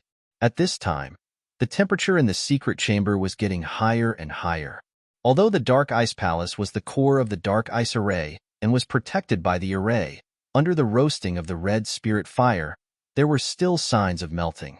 Water had already begun to flow out of the ground. In the secret chamber, Lu Ping's eyes were staring at the Nachuan cauldron that was spinning faster and faster in the air. Originally, when Lu Ping used the spirit fire smelting purification technique, he only wanted to keep one elixir to enter the final stage of condensing the elixir. Unexpectedly, when Lu Ping was purifying, he used the spirit explosion technique and exploded 3 top-grade spirit stones in a row. After his divine thoughts entered the cauldron, Lu Ping suddenly realized that after his divine thoughts were focused on one elixir, he still had spare energy to pay attention to another elixir. After Lu Ping weighed the pros and cons, he was finally driven by a little greed and vanity in his heart. The rest of his divine thoughts circled in the cauldron and quickly wrapped around another elixir. As for the 3rd elixir, it was directly abandoned by Lu Ping, and it exploded into a ball of spirit qi in the cauldron. At this time, it was already the final stage of condensing the elixir. With Lu Ping's divine thoughts cultivation, which was no less than that of an early Dharma adept, he could barely control the 2 elixirs. However, at this time, the fire in the cauldron seemed to be a little unstable. At this time, Lu Ping did not have a trace of panic in his heart. This kind of loss of control of the fire when refining elixirs for the Dharma stage was already commendable for Lu Ping to be able to persist until now when this situation occurred when he was refining elixirs for the Dharma stage. At this time, Lu Ping could not care about anything else. He flipped his left palm and a jade bottle appeared in his hand. 2 drops of royal jelly brewed by the purple crystal queen bee after she advanced to the core forging stage were popped out of the jade bottle and fell into the cauldron. Under the guidance of Lu Ping's divine thoughts, it quickly merged with the 2 elixirs. Although the unstable fire caused the rotating Nachuan cauldron to tremble from time to time, at this time, with the help of the royal jelly, Lu Ping's divine thoughts were still able to firmly control the 2 elixirs and wait for the last moment of the cauldron's opening. In the secret chamber, the joy on Lu Ping's face became more and more intense. Seeing that the cauldron had opened to the last moment, the 2 9-clear elixirs were formed at this time. To an alchemist like Lu Ping was naturally very clear what it meant. Lu Ping stretched out his hand and shook it. The lid of the Nachuan cauldron flew up, and a thick wave of spirit qi, along with a wave of fire, spewed out from the Nachuan cauldron. In this wave of air, the 2 silver-white elixirs each let out a clear whistle and crashed into the walls on both sides of the secret chamber. Lu Ping laughed, and the water vapor in the black ice secret chamber was pointed by Lu Ping's spell. Clouds of mist weaved into a net in the secret chamber, covering the 2 elixirs layer by layer. Lu Ping took out the jade essence bottle that he had already prepared and was about to put away the 2 9-clear elixirs. Unexpectedly, there was a loud explosion, and a red flame suddenly spread out from the bottom of the Nachuan cauldron. Oh no, I actually forgot this step. When the elixirs were out of the cauldron, the alchemist often had to first extinguish or reduce the power of the fire seed, and then began to take back the elixirs. This was to prevent the furnace from exploding after the fire seed was out of control. Not only would the fire seed be destroyed, but the cauldron might also be lost. Even the alchemist who was not strong enough would die. This was also the reason why alchemists above the master level had to first set up restrictions in the alchemy room before refining elixirs. Because when the elixirs were out of the cauldron, they had to first control the fire seed, and then they could capture the elixirs. Therefore, the restrictions in the alchemy room could always restrict the elixirs that were running everywhere in the alchemy room. However, after Lu Ping concocted 2 Avatar Realm medicinal pellets in one go, he forgot to stop the ignition of the Crimson Spirit Flame. This time, the Crimson Spirit Flame went out of control and was on the verge of exploding. Once the upper-grade Earth-level Red Spirit Flame exploded, even if Lu Ping could avoid it with his current cultivation, and he was not afraid of the quality of the Nachuan cauldron, but if this Red Spirit Flame was destroyed, it would be enough for Lu Ping to die of heartache. Not to mention that the 2 9-clear elixirs that were about to be put away would probably be burned in the fire forever. At this critical moment, Tianlu Laozu, who was outside the secret room, was experienced. He suddenly shouted, "Not good." Under the surprised gazes of Tianjiang Laozu and Tianlin Laozu, he kicked the door of the secret room, which was covered with the restriction of the Xian ice formation, into pieces of ice. A red flame immediately swept out from the open door. Tianlu Laozu whispered, "Good guy." Both of his hands formed a fire separation spell, and in an instant, he separated the red spirit flame that was rushing towards him. Then, a series of Zhenling's secret fire manipulation spell was used to quickly suppress the red spirit flame. At this time, in the alchemy room, Lu Ping smiled at the 3 Laozu who came in, and then hurriedly put the 2 9-clear elixirs into the jade bottle under the 3 Laozu's incredulous gazes. 2. Tianlu Laozu stood in a daze, dumbfounded. There are 2 of them. Tianjiang Laozu's face was full of surprise. 2, not bad. Zhang Tianlin Laozu was the last to enter the alchemy room. With a wave of his sleeves, he swept the messy alchemy room into an empty space. Chapter 6:12.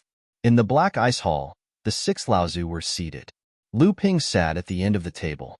Above him, there were 2 late core forging female Zenrans. They were 2 of the 4 most outstanding female cultivators in the 2nd generation of Zhenling's disciples, Master Xianju of the Talisman Pavilion and Master Xian Chun of the Array Formation Grandmaster. Tian Xiang Laozu handed the jade bottle in his hand to Tian Fan Laozu. Inside the bottle were the 2 9-clear pills that Lu Ping had just refined. Lu Ping had caused such a huge commotion in the secret chamber. Moreover, whether he could advance to become an alchemy grandmaster was a huge matter in Zhenling. Tian Xiang, Tian Fan, and Tian Shui, the 3 Laozu, were not there at the time, but they had been paying attention to the secret chamber that Lu Ping was in. Naturally, they rushed over quickly. Although the few Laozus looked calm, their hearts were already in turmoil. 20% success rate? Was this a joke? Was this really the kid's first time refining a Dharma elixir? Although the few Laozus had their own doubts, the fact that Lu Ping had refined 2 clear pills was in their hands. The celestial phenomenon ancestor pondered for a moment and said to the Fornax ancestor beside him, "Brother Fornax, what is the success rate of refining a Dharma form elixir?" Tian Lu Laozu laughed bitterly and said, "The success rate of refining a Dharma elixir is extremely low. Therefore, those who can refine a Dharma elixir can be called an alchemy grandmaster. Normally, if you don't create or modify a special Dharma elixir, you can be considered an alchemy grandmaster if you can achieve a success rate of 30%. Looking at Lu Ping's shocked expression, Tianlu Laozu continued, "If I were to use my sect's top-grade cauldron to refine, the success rate of Dharma stage pills would hover around 30% to 40%. If I were to use a magic cauldron, the success rate could be stabilized at more than 40%. If I were to add in the royal jelly of the core forging stage, the success rate would increase to more than 50%. The few Laozus all sucked in a breath of cold air. Only Lu Ping could not believe it. How could the success rate of a Dharma stage core pill be so low? With Tianlu Laozu's alchemy skills, with the help of various external factors, he could achieve a success rate of 50%. How could the Laozus here be so shocked? Lu Ping clearly remembered the time when he was watching Yin Wujiu refine pills on the East Sea's Soundwave Island. Although he did not know if Yin Wujiu had used external factors in the process, the 5 Dharma stage core pills were real. At that time, when he saw Yin Wujiu's performance, he did not feel that it was as difficult as Tianlu Laozu had said. If Dharma stage core pills were really as difficult as Tianlu Laozu had said, then Yin Wujiu's alchemy skills were clearly far above Tianlu Laozu's.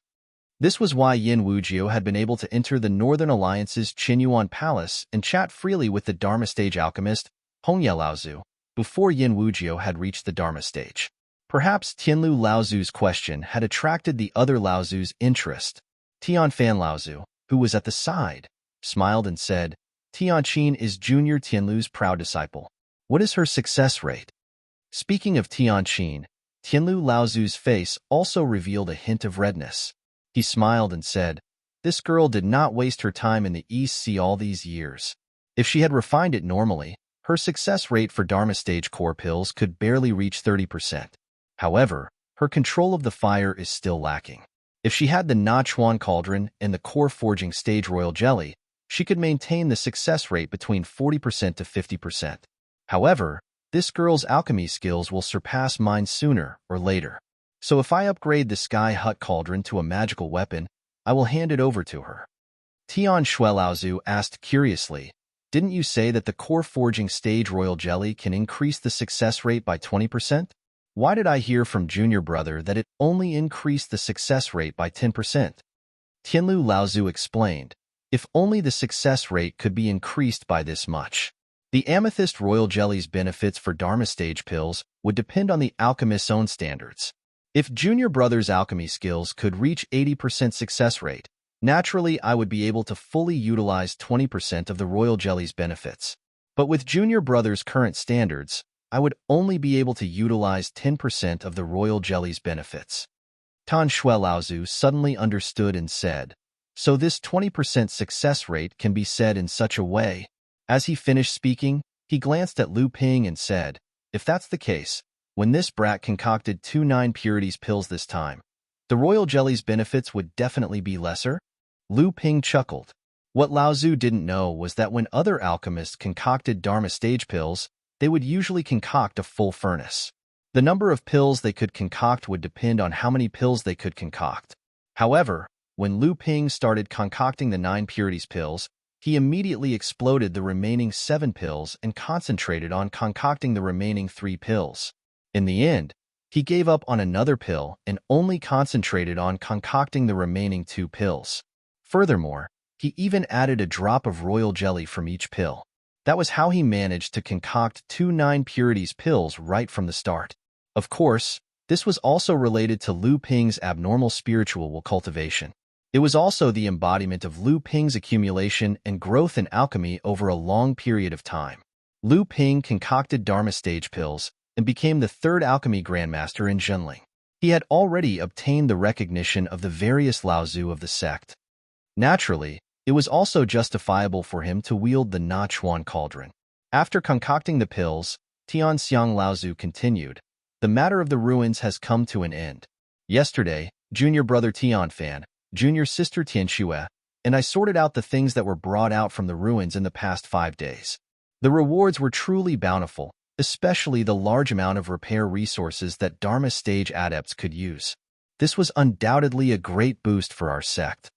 When everyone heard Tianxiang Laozu say this, they were all very excited. Immediately after, Tianxiang Laozu said, "However, after these few days of calculation, the hidden space of the Ying Tian sect's training ground will soon be found by junior nephew Xinshin and the others." After a discussion, the various sects have agreed to each send an early Dharma adept to the Central Plains in secret. After that, they will head north into the northern ice plains to search for the Ying Tian sect's training ground. Spiritual Master Xuanju asked somewhat unhappily, "Uncle Master, why can our sect only send one Dharma adept? Our sect's strength far exceeds that of the other sections. Even if we can't send 2 Dharma adepts, we should at least send 1 mid-Dharma adept." Tian Shuelaozu giggled and said, "You damned girl, you're spouting nonsense. Rather than agreeing to send 1 mid-Dharma adept, why don't the sects agree to send 2 early Dharma adepts? Do you really think that 2 early Dharma Laozu can defeat 1 mid-Laozu?" At this moment, Spiritual Master Xinshin said, "A few days ago, the various Uncle Masters specially invited Senior Brother Jiang and his disciples to Frost Island. I believe that at that time, the various Uncle Masters had already decided to send Senior Brother Jiang, Celestial Phenomenon Laozu, and the rest all smiled and nodded. Jiang Tianlin's expression was calm. It was obvious that he already knew that he would be heading to Middle-earth in search of the Ying Tian sect. Although our sect will also only send 1 early Dharma adept this time, what Disciple Xuanju said just now makes sense. After all, our sect's strength far exceeds that of the other sections. How can we be on equal footing with the other sects? This time, Disciple Xinshin and Disciple Xianxin will be accompanying Disciple Jiang. When you all head to East Sea, you can bring Xian Su along with you to Jingzha Island. This way, our sect will have 4 practitioners going. This is also what the various sects agreed upon earlier. Among the 3 late core forging adepts, other than Spiritual Master Xinshin, who was at the 8th level, the other 2 were at the 9th level. However, Spiritual Master Xinshin was a master of formations. In terms of exploring, his usefulness was not much lower than that of a Dharma adept. At this moment, Celestial Phenomenon Laozu saw that Lu Ping was sitting below and seemed to want to say something. He smiled and asked, "Little brat, what do you want to say? Could it be that you want to go to Middle-earth as well?" Lu Ping quickly said, "That's right. I heard that Middle-earth is vast and rich in resources. It is a paradise for practitioners. Therefore, I also want to go with Uncle Jiang and experience the prosperity of Middle-earth."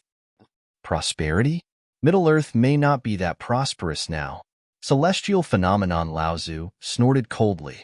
He did not give a reason and only said, "You're not allowed." Lu Ping looked at Jiang Tianlin Laozu and saw that Jiang Tianlin was giving him a helpless expression. Lu Ping felt regret in his heart. However, he also knew that the current situation in Middle-earth seemed to be very bad. 2 years ago, news came from the East Sea. After 5 years of sailing, the treasured ship of Xiaoyao Pavilion had successfully returned. The ultra-long-distance teleportation array between Xiaoyao Pavilion and Tianyue sect had been successfully set up. However, for some unknown reason, after Xiaoyao Pavilion returned, they pulled a ship full of Middle-earth cultivators back to the East Sea. However, Xiaoyao Pavilion also took advantage of the opportunity to make a fortune. Afterward, this batch of cultivators from Middle-earth brought a piece of news to the East Sea. Currently, the cultivation world of Middle-earth was in chaos. However, all the big sects were sweeping the snow in front of their door. At the same time, all the sects that had connections with the overseas sects were guarding the ultra-long-distance teleportation array, preventing Middle-earth cultivators from going overseas. These hundreds of people who boarded Xiaoyao Pavilion's treasured ship and came to the East Sea were actually to seek refuge. When Lu Ping saw that his wish to go to Middle-earth couldn't be fulfilled, he did not show any signs of vexation. Instead, he smiled. Everyone, Laozu, this disciple has advanced to become an alchemist master. I wonder if I can ask for some rewards from the sect? Tanxue Laozu sneered and scolded. You foolish brat, I think it's only right that you ask for some beating. However, the corners of his eyes betrayed Tianxue Laozu's current mood. Patriarch Skysail smiled as well. What benefits do you want now, boy of many treasures? Don't tell me you have your eyes on the treasures in the ancient ruins? Although our sect has obtained quite a lot of benefits, there aren't many that are suitable for you. Lu Ping chuckled.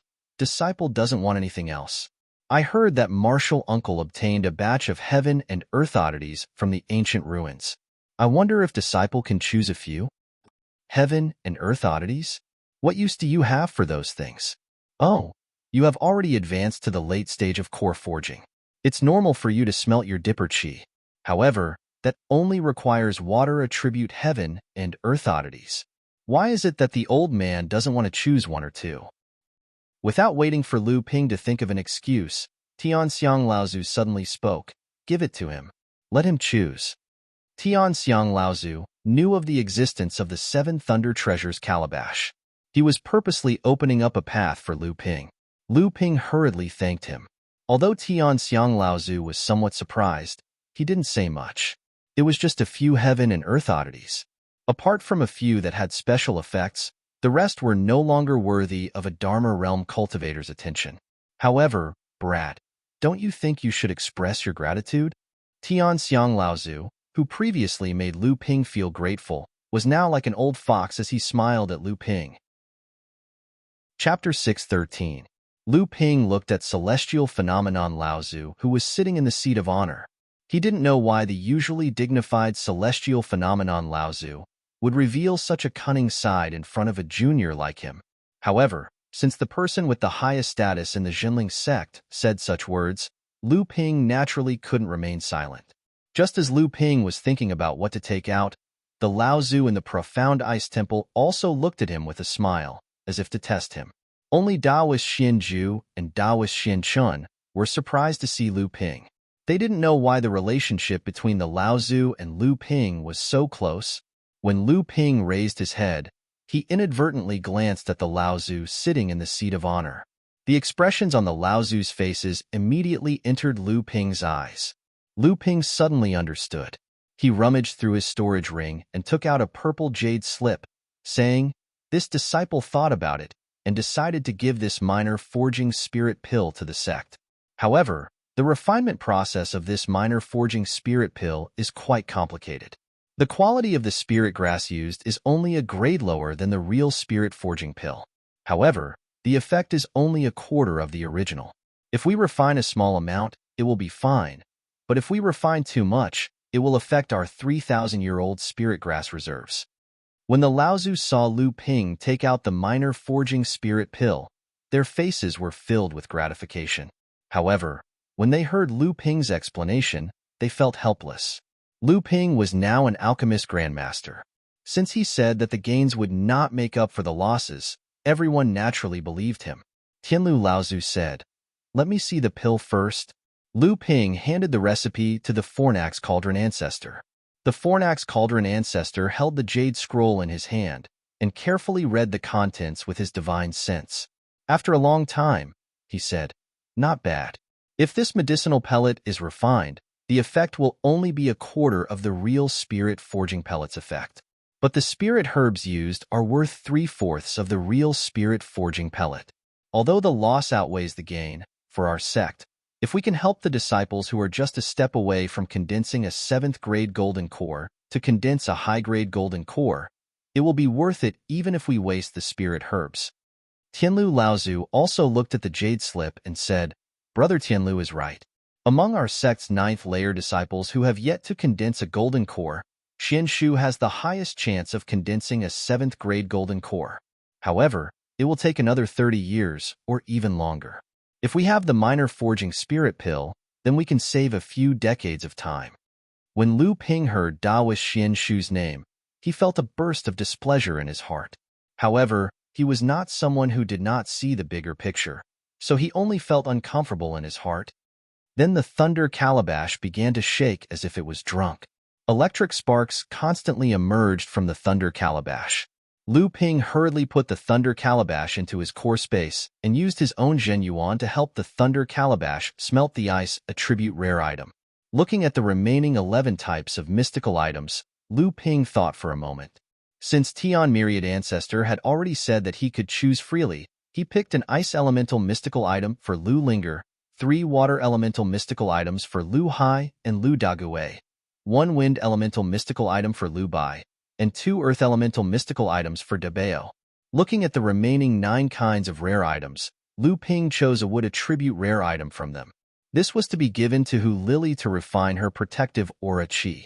Just as Lu Ping was about to go out, he suddenly thought of something. He turned around and took the only mid-grade Earth Step Wind attribute rare item from the 9 Heaven and Earth Spirit items. This was prepared for Lu Bai to advance to the middle stage core forging realm in the future.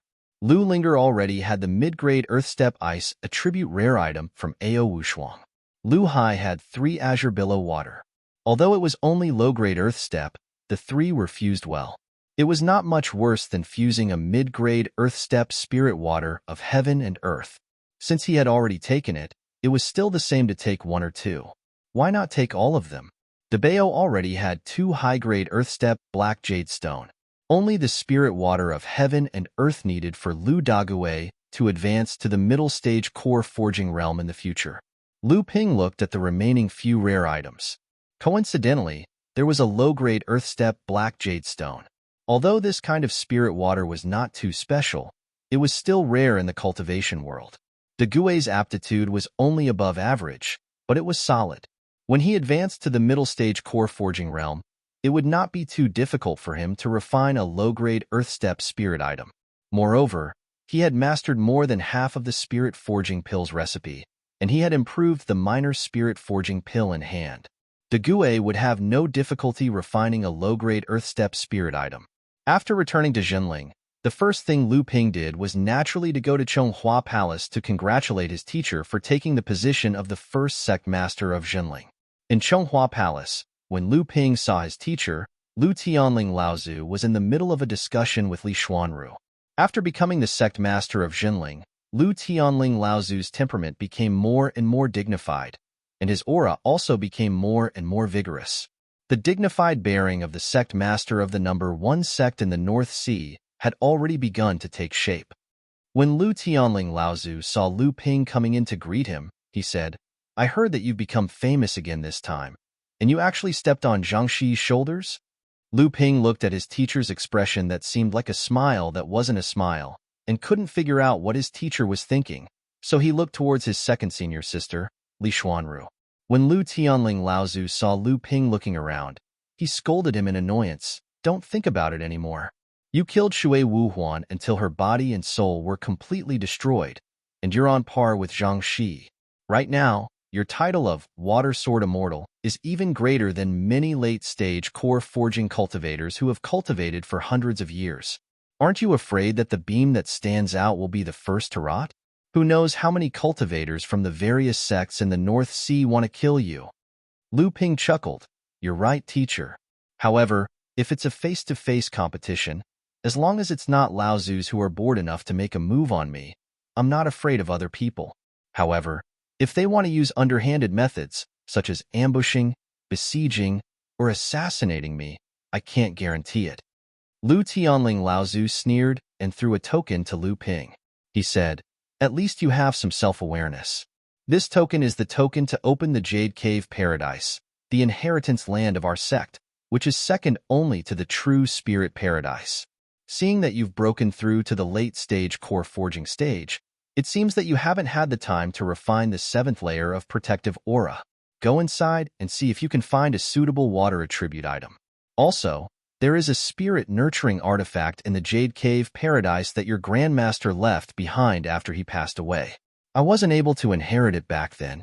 Although your senior sister's cultivation has reached the required level, she doesn't have the strength to retrieve that artifact. Go take a look. Don't let your Grandmaster's artifact be covered in dust." Lu Ping solemnly received the token from his teacher.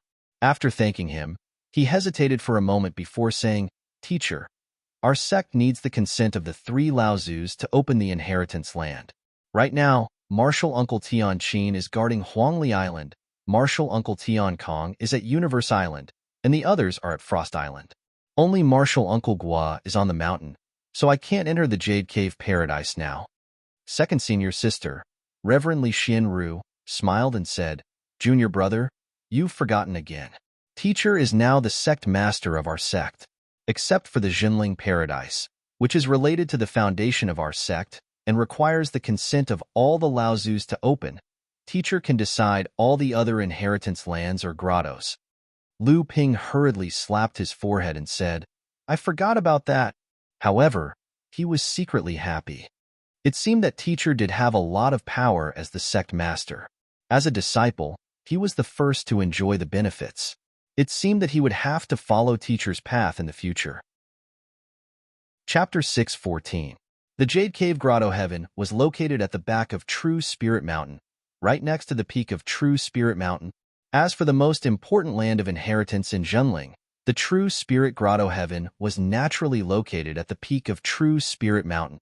However, when Lu Ping went into seclusion at the peak of True Spirit Mountain, he did not discover any land of inheritance or Grotto Heaven magic treasure. The origin of the Jade Cave Grotto Heaven was quite dramatic. It was said that the Jade Cave Grotto Heaven was created by Taishan Laozu, the only person in Jinling's history who had attained true spirit 6,000 years ago. The Jade Cave Grotto Heaven was originally a piece of raw stone. A cultivator discovered that this raw stone contained a precious jade, so he opened the raw stone and happily left with the precious jade inside. However, the remaining outer shell of the raw stone was picked up by Taishan Laozu, who was passing by. At that time, Taishan Laozu had not attained Dao, but he was very knowledgeable. After picking up the raw stone, he hurried back to Jinling. It turned out that this origin stone was the real treasure. It was a Class 3 Supreme-grade spiritual material that had degenerated from a large piece of Heaven-grade Fey.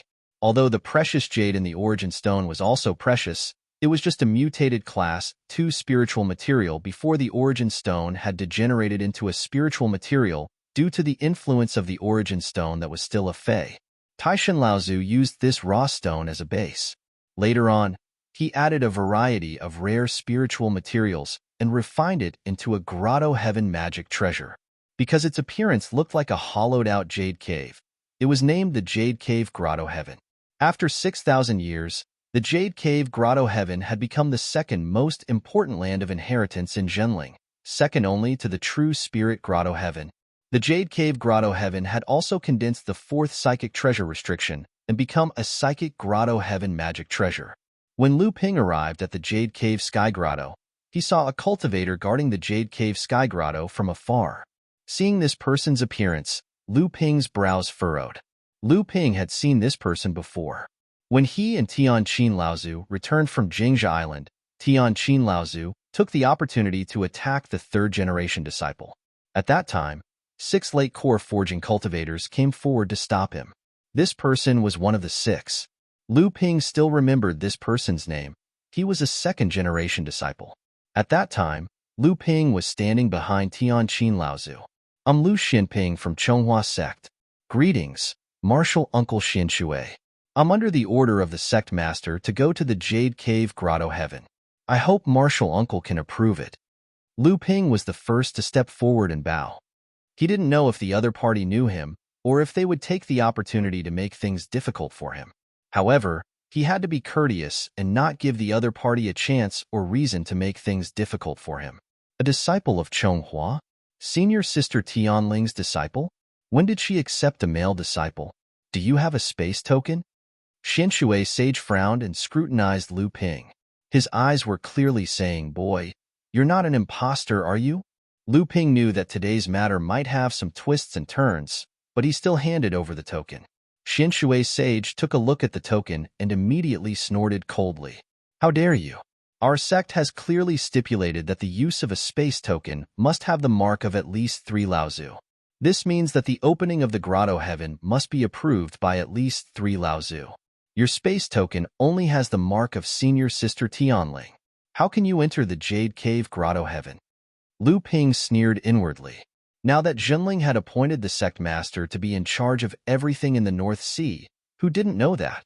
Yet, this person still followed the rules set by Jinling. Clearly, he was doing this on purpose. However, Lu Ping knew that he couldn't be impatient. After all, Xinshui Sage was an elder. Even if he was rude and unreasonable, if Lu Ping contradicted him, Xinshui Sage would be labeled as a disrespectful person. Even so, Lu Ping didn't greet him with a smile. Instead, he said indifferently, "Uncle Master. Master is now the sect master. Whether or not to open the Jade Cave Grotto Heaven is up to the sect master." Could it be that Uncle Master doesn't care about the decisions of the sect Laozu? Xinshui Sage's expression changed. He naturally didn't have the right or ability to oppose the sect's decisions. Xinshui Sage could only be considered average among the late core forging cultivators in Jinling. He didn't have the right to participate in Jinling's affairs. Even before Lu Ping advanced to the late core forging stage, he naturally didn't know Lu Ping's true status in Jinling. Lu Ping calmly glanced at a fake mountain outside the Jade Cave Grotto Heaven's gate behind Xinshui Sage. If Uncle Master doesn't know the current rules of the sect, you can go to the Hall of the Disciplinary Elders first. Although Uncle Master Tianqin isn't on the mountain, her eldest disciple is. Senior Sister Xian Hui will explain the rules to Uncle Master. In Xinshui Sage's eyes, Lu Ping's indifferent attitude clearly showed undisguised contempt. Xinshui Sage was instantly enraged. "How dare you, Junior?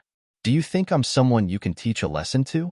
Today, I'll teach you a lesson on behalf of Senior Sister Tianling. I'll let you know the meaning of seniority." As soon as Xinshui Sage finished speaking, Xinshui Sage grabbed the mist chi surrounding Tianling Mountain and turned it into a giant white hand.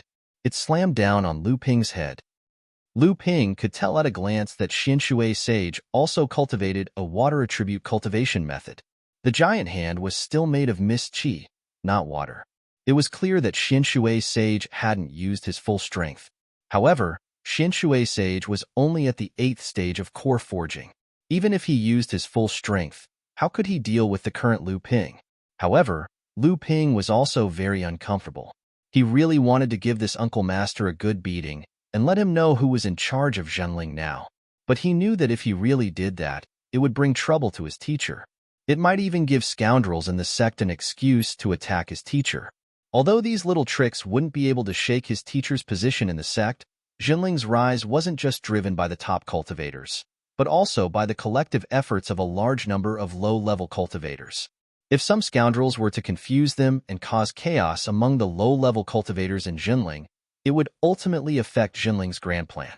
The white cloud hand had just reached the top of Lu Ping's head when Lu Ping casually waved his sleeves and activated the art of moving clouds and summoning rain.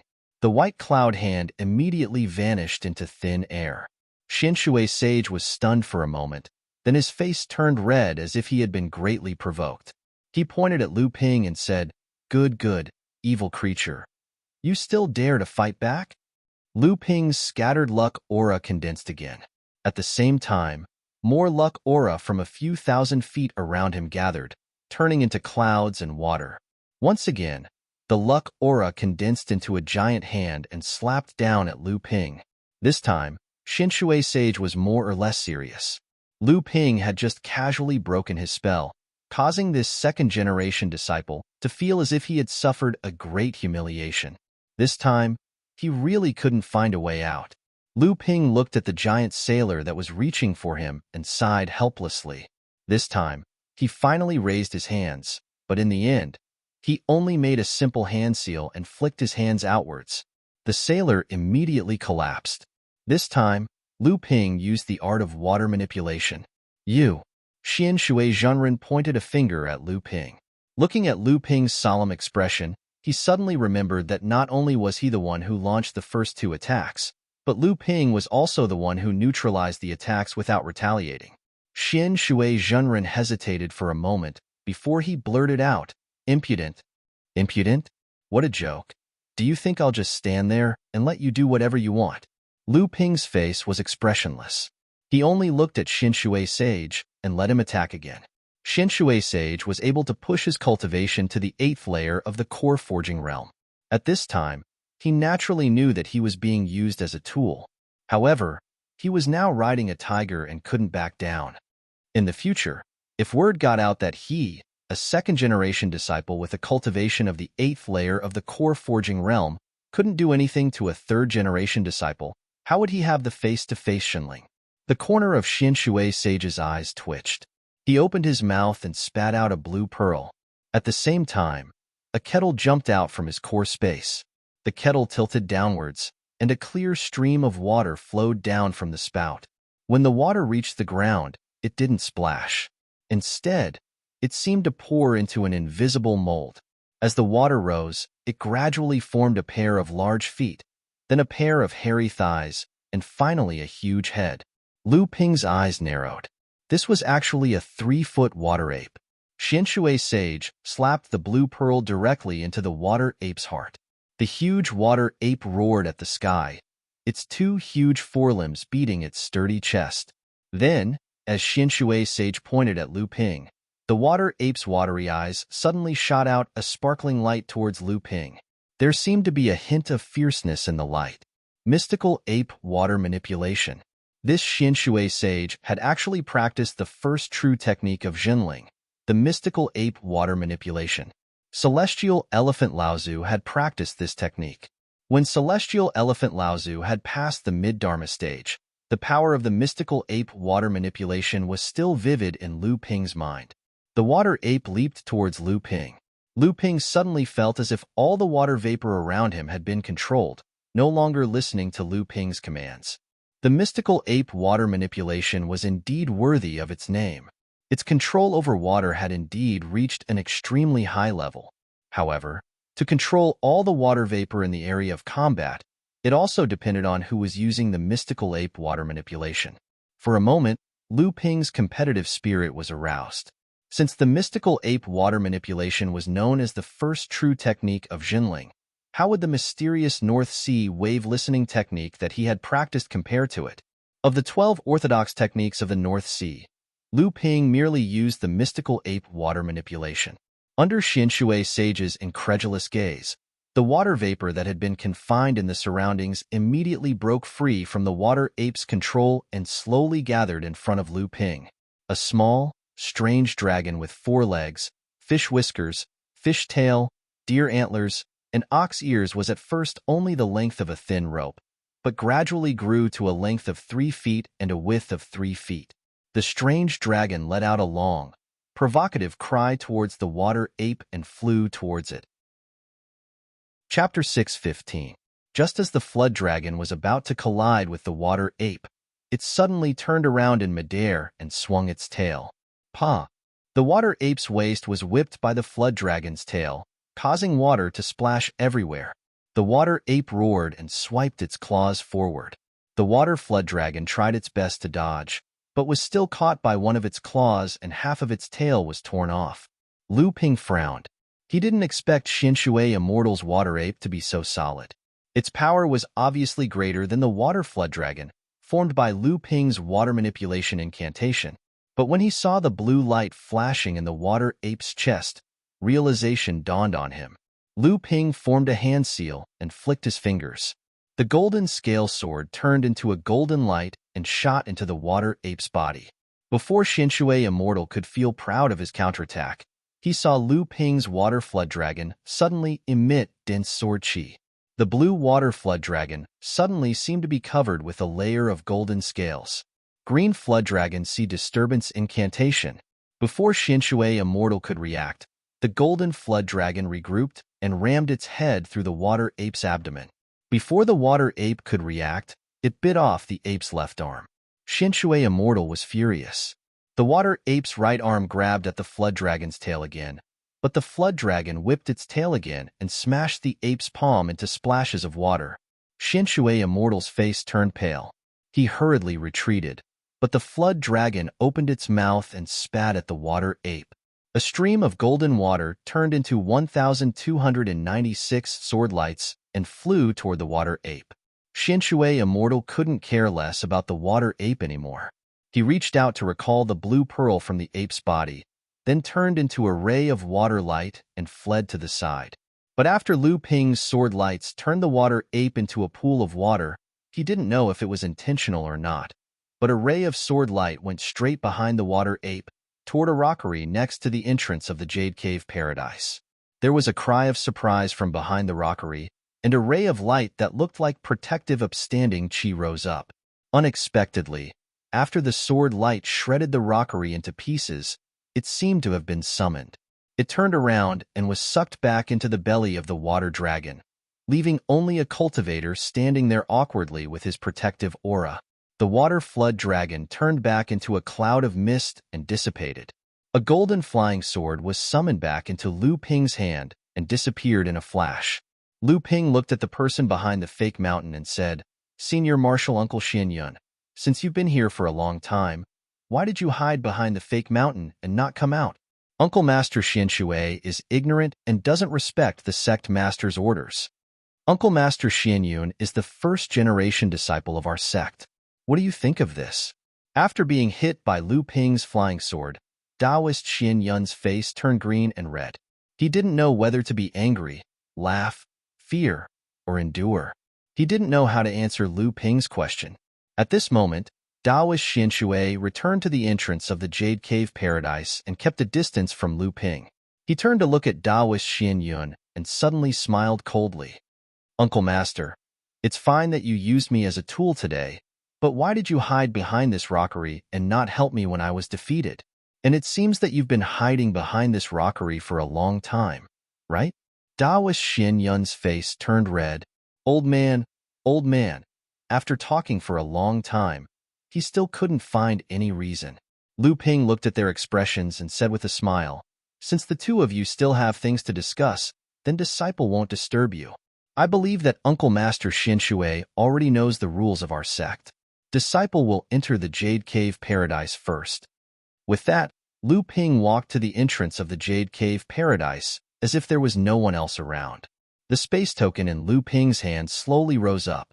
Then, a door opened in the Jade Cave Paradise and the token disappeared. Lu Ping turned to look at the two. Taoist Xian Shui and Taoist Xian Yun watched Lu Ping disappear into the Jade Cave Paradise with complicated expressions on their faces. However, at this time, Lu Ping was too lazy to care about the dirty things between the two. Taoist Xian Yun was a first-generation practitioner in Zhenling. There were a few first-generation disciples like him in Zhenling who had no hope of advancing to the late core forging stage. When Zhenling was still a Dharma adept, most of the Dharma adepts spent their time on training. Other than important matters of the sect, other trivial matters of the sect were handled by the supervising disciples. These first-generation practitioners who could not advance to the Dharma stage were not willing to neglect their peers because of their seniority and status. In addition, the first-generation Laozu who had advanced to the Dharma stage did not want to neglect their peers. Therefore, many things in Zhenling were controlled by them. Due to the stagnation in their cultivation base, these first-generation cultivators were more concerned about external matters. They put all their energy into the construction of their families, the training of their disciples, or simply indulged in the power in their hands. All of these made these cultivators unable to relinquish the power in their hands. These years, Zhenling had risen strongly in the North Sea. In addition, the Laozu's long-term plan for Zhenling had been to centralize the power and set up a leader. Master had also made it clear that he was only to find two things. One was a water attribute worldly treasure that could refine stellar energy, and the other was a spirit-nourishing treasure left behind by Xuanxin's spiritual master, Lu Ping's grandmaster, who had passed away in meditation after his lifespan had come to an end. It was the Cloudlight 5 Elements robe. After Lu Ping had advanced to the late stage of core forging, he could already refine the 7th layer of protective stellar energy. Originally, when Lu Ping was choosing worldly treasures from Tian Fan Laozu on Frost Island, he had the idea of looking for water attribute worldly treasures for himself. However, at this time, if Lu Ping wanted to improve his protective stellar energy, not only would he need a large number of worldly treasures, but the quality of the worldly treasures would also be much higher. The batch of worldly treasures that Tian Fan Laozu had found could not meet Lu Ping's needs, be it in terms of quality or quantity. The The space in the Jade Cave Grotto was much vaster than the space in Zhenling's place of inheritance that Lu Ping had been to before. Moreover, it looked more like a world. As for the location of the treasures in the Jade Cave Grotto, not even Tian's spirit Laozu knew. It could only give him a few rough locations. However, Tian's spirit Laozu knew the location of the Cloudlight 5 elemental robe. Lu Ping thought about it. Finding a worldly treasure depended on luck. Moreover, even if he found it, it might not be useful. So, he wanted to see if the Cloudlight 5 elemental robe was still there. In a hidden corner of the Jade Cave Grotto, Lu Ping's eyes flashed with blue light. Then, his hands formed several hand seals that Lu Tianling Laozu had passed down to him. A wave of true energy surged into the hand seals, and a spiritual aura flashed in the corner. The scenery in front of him was like a cracked painting, revealing a cave behind it. However, before Lu Ping could enter the cave, a 5-colored cloud had already floated out of the cave and fled into the distance. Once a treasure reached the level of a spirit-connected treasure, it would have a certain amount of spirituality. It could help the cultivator unleash the treasure's greatest power. Once a treasure reached the level of a spirit-nurturing treasure, it would have some spiritual judgment and would know how to seek advantages and avoid disadvantages. The Cloudlight 5 elemental robe was Sage Xian Xian's proudest spirit-nurturing treasure. There were 8 enchantments inside it. In order to refine this treasure, Sage Xian Xian had wasted a lot of time cultivating. In the end, he was only able to condense a 5th-grade golden core. He was unable to advance to the Dharma phase and could only die with regret. How could Lu Ping let go of a treasure that was already in his possession? Just as the 5-colored cloud flew out of the cave, a 9th-grade white jade flower suddenly bloomed in Lu Ping's hand. A white light shot out from the flower and froze the 5-colored cloud in midair. However, the Cloudlight 5 elemental robe was a spirit-nurturing treasure. Even though the 9th-grade white jade lotus was of high quality and was one of Lu Ping's personal treasures, it could only temporarily freeze the 5-colored cloud for a moment. However, that moment was enough. After the 5-colored cloud broke free from the 9th-grade white jade lotus, Lu Ping clasped his hands together. Countless watery lights and clouds gathered, wrapping the 5-colored cloud into a huge cloud ball. Then, the cloud ball slowly shrank until it was in Lu Ping's hand. Chapter 616. Lu Ping frowned as he looked at the Cloudlight 5 elements robe, which was wrapped in countless clouds. The reason why a spirit-nurturing treasure was called a spirit-nurturing treasure was because it recognized its master. If a cultivator couldn't obtain the recognition of a spirit-nurturing treasure, then no matter how high their cultivation base was, they wouldn't be able to display the treasure's full power.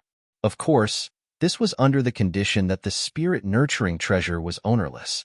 If it was like the celestial phenomenon Laozu had given Lu Ping the boat, then there was no need to go through the process of recognizing a master.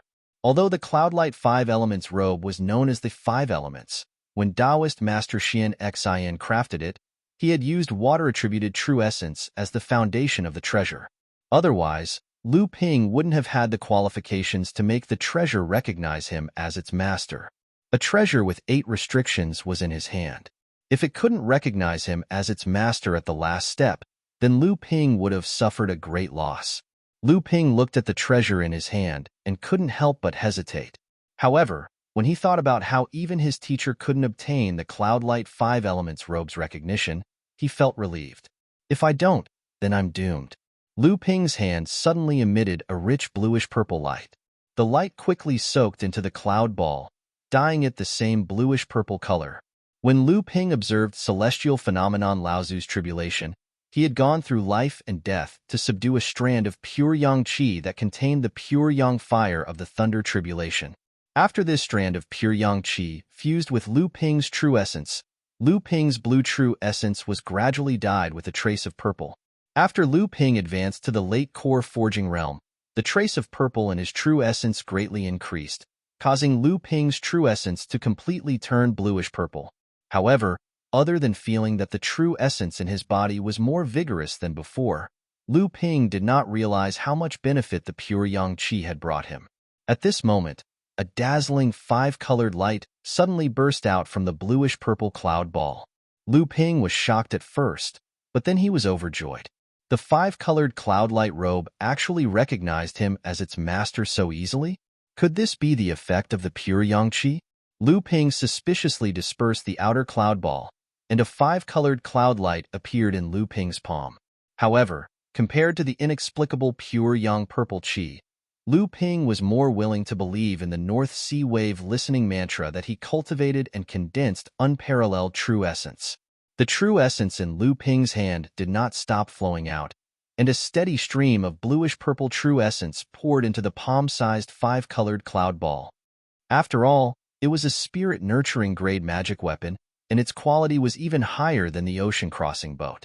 If it was an ordinary late-core forging cultivator, in a situation where the magic weapon recognized him as its master, he feared that he would not be able to completely activate the magic weapon without a day's worth of effort. However, Lu Ping only stood at the cave entrance for less than an hour. The five-colored cloud ball in Lu Ping's palm suddenly expanded, and then it surrounded the upper half of Lu Ping's body. When the five-colored cloud dissipated, Lu Ping's body was already covered in a simple blue gown. The multicolored cloud robe was not only a powerful defensive magic weapon, but it also had the dual effects of flight and concealment. Compared to the ocean-crossing boat, the multicolored cloud robe was far inferior in long-distance flight, but in a small area, the multicolored cloud robe was much more flexible than the ocean-crossing boat. Compared to Lu Ping's mysterious stone armor, the multicolored cloud robe could not perfectly conceal Lu Ping's aura like the stone armor, but it could hide Lu Ping's figure in the void without being seen by other cultivators. If the two could be combined, Lu Ping did not know who under the Transcendence stage would be able to see through Lu Ping's concealment. Of course, the multicolored cloud robe was first and foremost a defensive magic weapon. Although the water-controlling flag had a great reputation, it was after all broken and only condensed 6 treasures.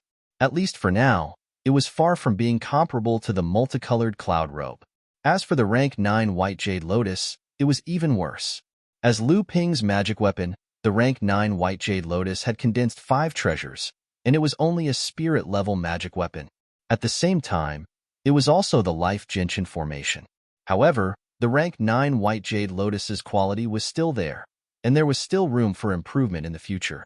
The multicolored cloud robe could condense 8 treasures, and it had already reached the limit of its growth.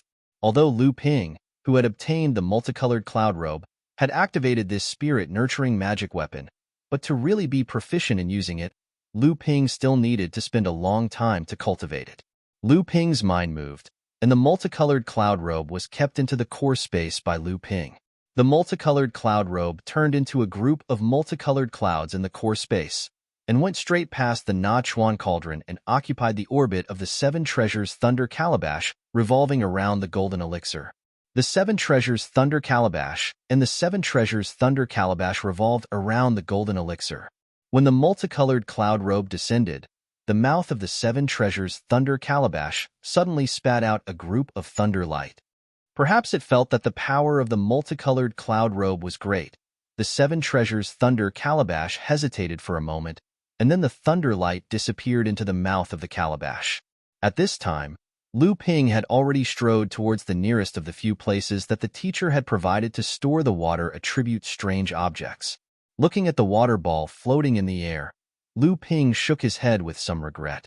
This strange object had obviously been smelted by someone, and the smelter had extracted the most essence of this water ball. The rest, whether in terms of quantity or quality, was not enough for Lu Ping to smelt the 7th layer of Gang Qi. Lu Ping turned around and walked to the next location. Looking at the Kuei water essence in the middle of a pond, Lu Ping sighed helplessly. His protective aura had long been condensed into such a miraculous item. There were too few strange objects in the 3rd place, and there was nothing at all in the 4th place. At this time, 4 days had passed. If he still couldn't find it today, then even if Lu Ping found a suitable strange object in the future, with the amount of his Gang Qi needed, he wouldn't be able to smelt it in the remaining time. At that time, Lu Ping would be teleported out of the Jade Cave Grotto by the space token. There were 2 very strange rules in the Jade Cave Grotto. One was that cultivators were not allowed to fly in it, and the second was that other than magic treasures and magic tools, other spiritual objects and strange objects were not allowed to be brought out of the grotto unless the cultivator directly refined and fused them. In the past few days, Lu Ping had found a lot of magic treasures, spiritual materials, spiritual objects, strange objects, medicinal pills, inheritance, and so on along the way. There were many things that even the current Lu Ping was quite envious of. It could be seen that the foundation that Jinling had accumulated for tens of thousands of years might not be as good as Xianling's sect as the outside world had guessed. Come to think of it, if Jinling's foundation was really not as good as Xianling's sect's, how could Jinling have risen so quickly over the years? However, these things were all imprisoned by layers of restrictions. Once Lu Ping opened these restrictions and obtained one of the treasures, the space token would automatically teleport Lu Ping out of the Jade Cave Grotto. Lu Ping hurriedly walked towards the 5th place mentioned by his teacher. Time was getting tight. If he couldn't find a suitable strange object, Lu Ping would have to give up this rare opportunity. Seeing that he was already halfway to the next place, Lu Ping's footsteps suddenly stopped. Activating the 3 pure true pupils, Lu Ping's eyes flashed with green light as he looked at a vertical waterfall in front of him. After thinking for a moment, Lu Ping turned and walked in the direction of the waterfall. Standing next to the pool formed by the impact of the waterfall, Lu Ping's eyes were still flashing with green light, and his expression was a little uncertain. After a while, Lu Ping seemed to have finally made up his mind. He raised his hands towards the pool, and the water in the entire pool actually flowed up along with Lu Ping's palms.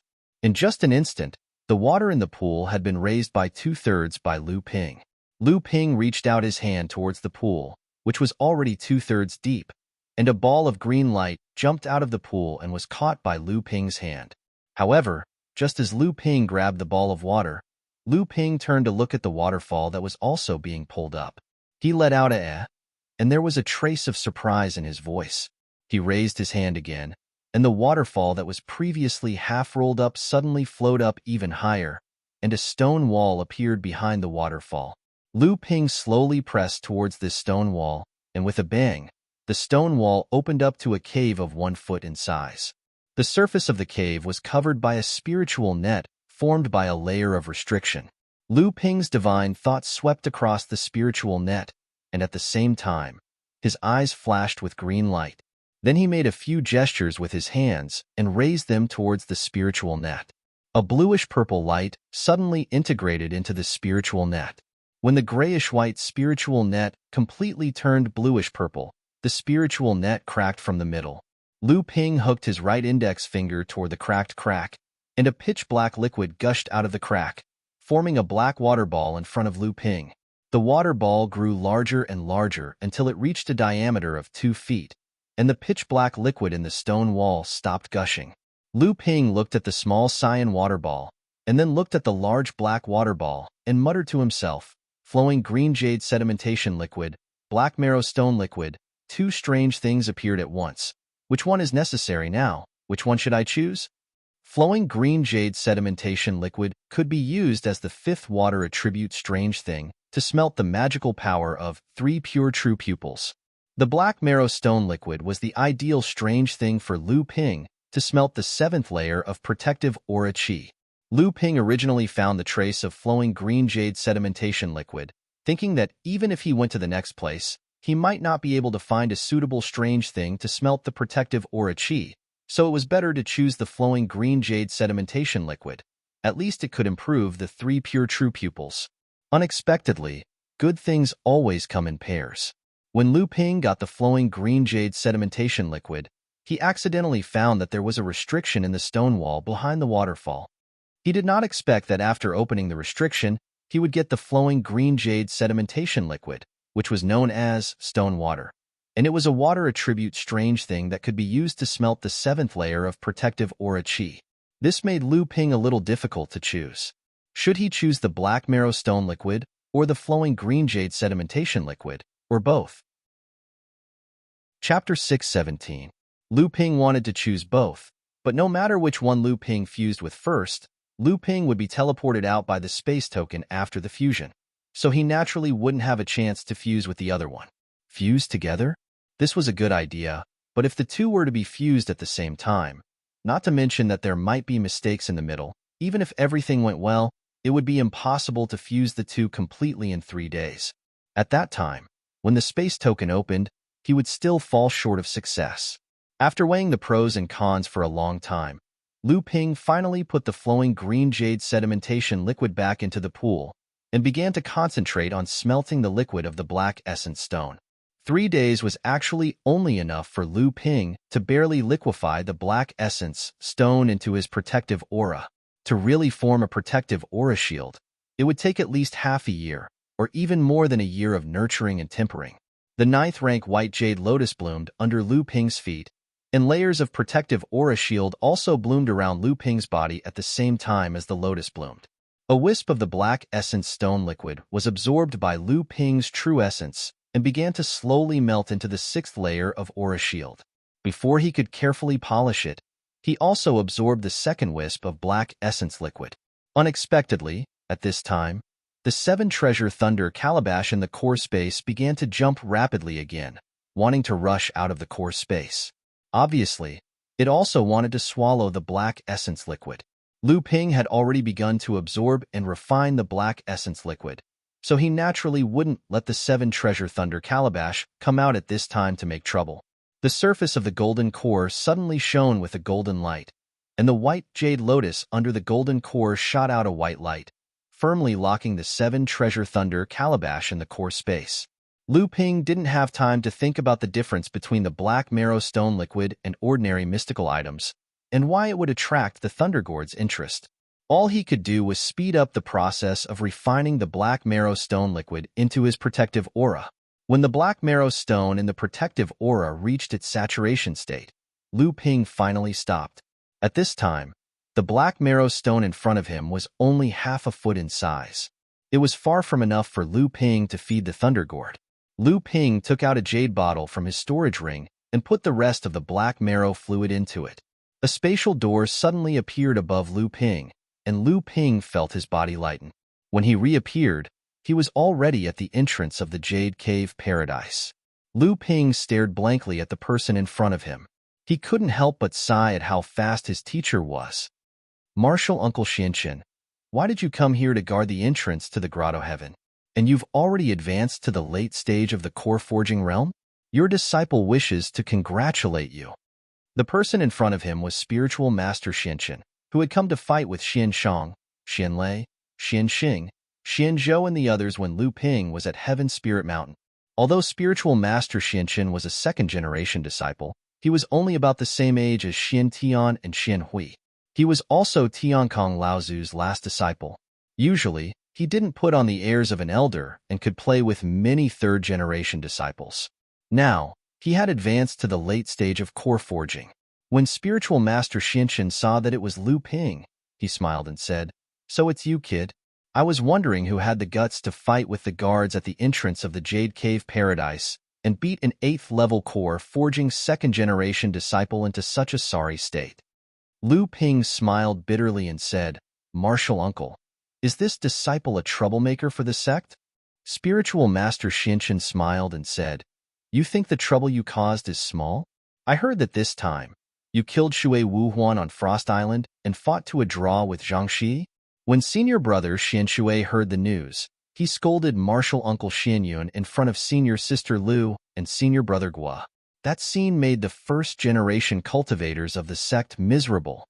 In a rage, senior sister Tian Ling banished the few remaining 1st-generation cultivators of the sect who had not reached the Dharma stage to the Elders' Hall in the back of Tianling Mountain.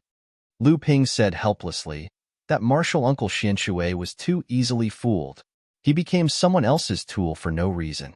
Who can he blame? Spiritual Master Xianqin said, "Who can't see this? But senior sister Tianling should have done this a long time ago. Our sect is thriving now, and those stubborn old people have long lost the motivation to cultivate. Now, they are just waiting to die. They occupy the latrine but don't shit. They even covet the sect's cultivation resources to benefit their own disciples. Now, let them vacate their positions and give it to someone with ability. That way, we can make the best use of their talents and resources." Lu Ping did not expect that the usually frivolous Spiritual Master Xianqin would say something like this. He could not help but cup his hands and said with a smile, "Martial Uncle is wise. I admire you." Spiritual Master Xianqin waved his hand and said, Don't flatter me. I guess you still have to go see Senior Sister Lu? I also did not expect that the task of guarding the Jade Cave Grotto Heaven would fall on my head. But this is also good. The Jade Cave Grotto Heaven is the closest cultivation place to the top of Tianling Mountain.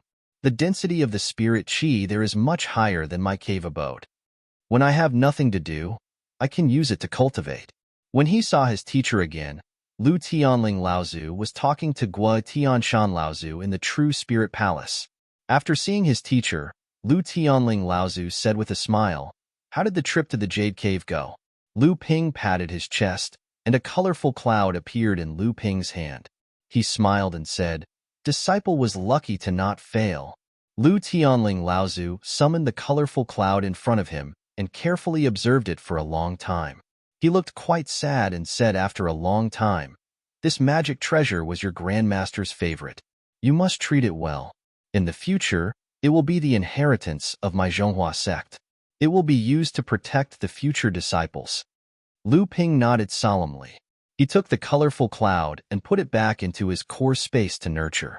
Seeing that Lu Ping had not left, Lu Tianling Laozu asked, "Is there anything else?" Lu Ping scratched his head and chuckled. He roughly told him what happened in the Jade Cave Grotto Heaven.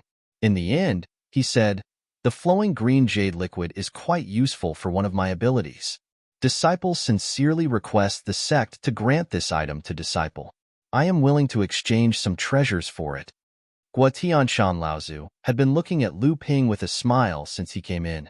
When he heard Lu Ping's request, he could not help but chuckle. Lu Ping did not know what Gua Tianshan Laozu meant. Just as he was about to look at Gua Tianshan Laozu, he heard his teacher snort and say, "What exchange? You are now one of the best high-grade cultivators in the sect. What's the big deal about making a request to the sect? The flowing green jade liquid is not a treasure that can be used as a last resort. Since you need it, just take it." At this time, Gua Tianshan Laozu also laughed and said, "Boy, I think you are afraid of being blackmailed by Master Tianlu. You don't know that the pill pavilion looks good on the surface, but it is difficult on the inside. The consumption of all kinds of spirit herbs is quite large, and our sect does not have enough alchemists. Inside and outside, it is mostly managed by Tianlu Laozu alone. That's why it seems like he is haggling over every little thing. In addition, you have always been rich, so Tianlu Laozu always wants to exchange some good things from you. Now our sect's shortage of spirit herbs has been greatly alleviated. You are also our sect's third alchemist grandmaster. Your status in our sect is not below Fa Xiang Laozu. So what if you ask for one or two treasures from the sect? Even if you don't ask, hasn't the sect been sending you benefits all these years?" Lu Ping was at a loss after hearing Gua Tianshan Laozu's words. Only now did he remember that ever since he advanced to the late core forging stage, Tian Xiang Laozu had rewarded him with a spirit-nourishing magic treasure, the ocean-crossing boat. Then, his teacher opened the Jade Cave heavenly abode for him to retrieve the cloud-light multicolored robe and the black essence stone.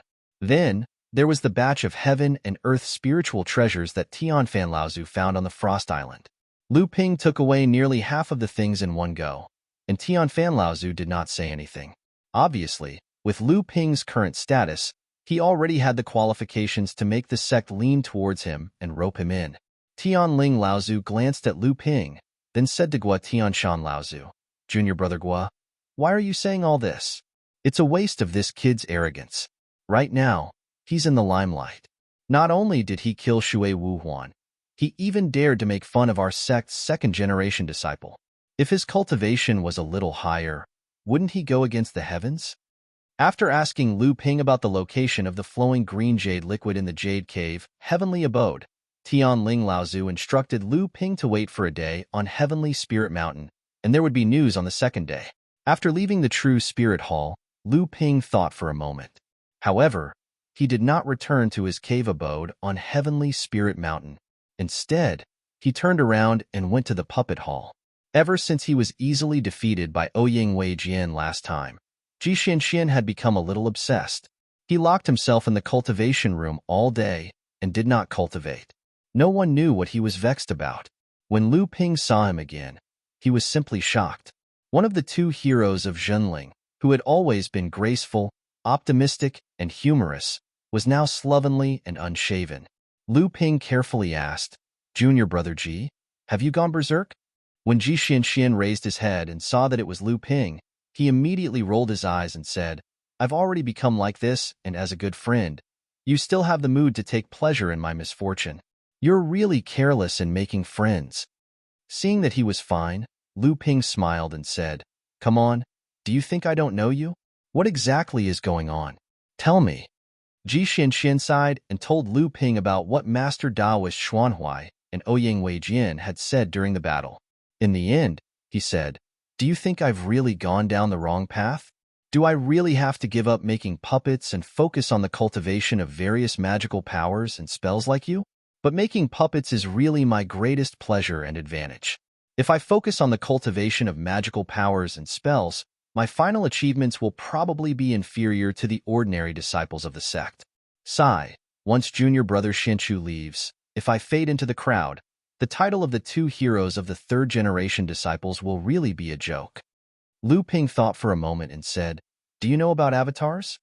Ji Xianxian looked strangely at Lu Ping and said, "Which person who cultivates in the art of puppetry doesn't know about avatars?" Even though he wasn't proficient in the refinement of puppets, so he was even more helpless when it came to higher-level external avatars, he had a good friend like Ji Xianxian, and under his influence, he had a good understanding of puppet refinement and external avatars. But when Lu Ping looked at the external avatar technique of the Longhuai ancestor, only then did he realize how shallow his knowledge was. The external avatar technique was extensive and profound.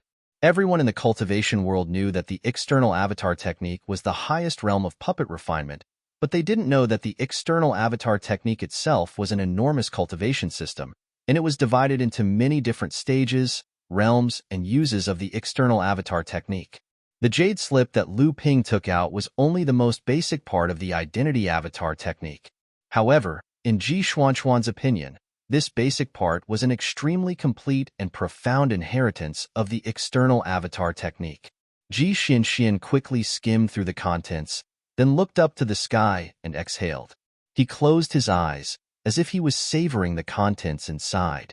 After a long time, he opened his eyes, revealing boundless fanaticism, and said, "Senior brother Lu, where did you get this complete external avatar technique from? I'm suddenly enlightened." Lu Ping smiled and said, "You don't have to worry about where I got it from. I only want to ask you if this inheritance is real, and if it's complete." Ji Xianxian nodded solemnly and said, "It's absolutely true. There's no mistake this time. The strength of our sect's puppet pavilion will definitely increase greatly." "All right." Lu Ping smiled and said, "I only have two requests. First, only the two of us know about today's matter. The sect is asking you about the origin of the complete external avatar technique. You have to justify yourself and don't drag me into it. Second, when I advance to the Dharma manifestation stage in the future, you have to do your best to refine an external avatar of the highest quality for me.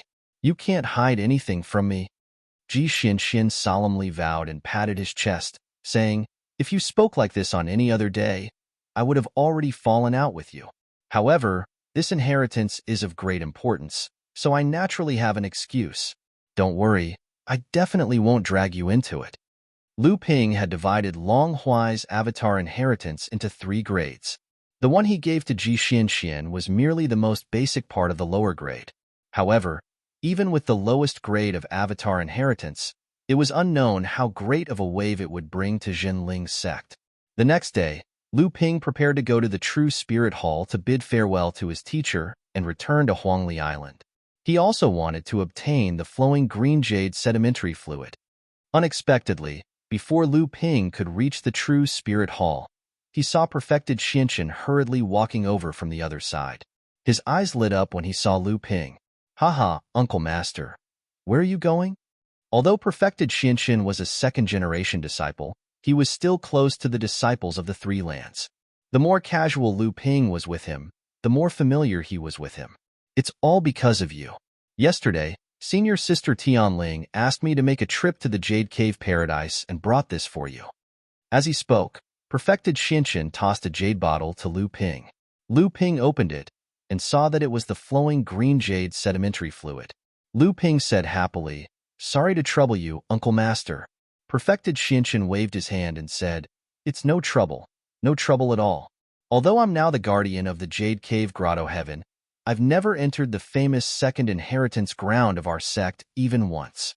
This time, thanks to you, I've been able to go in and broaden my horizons."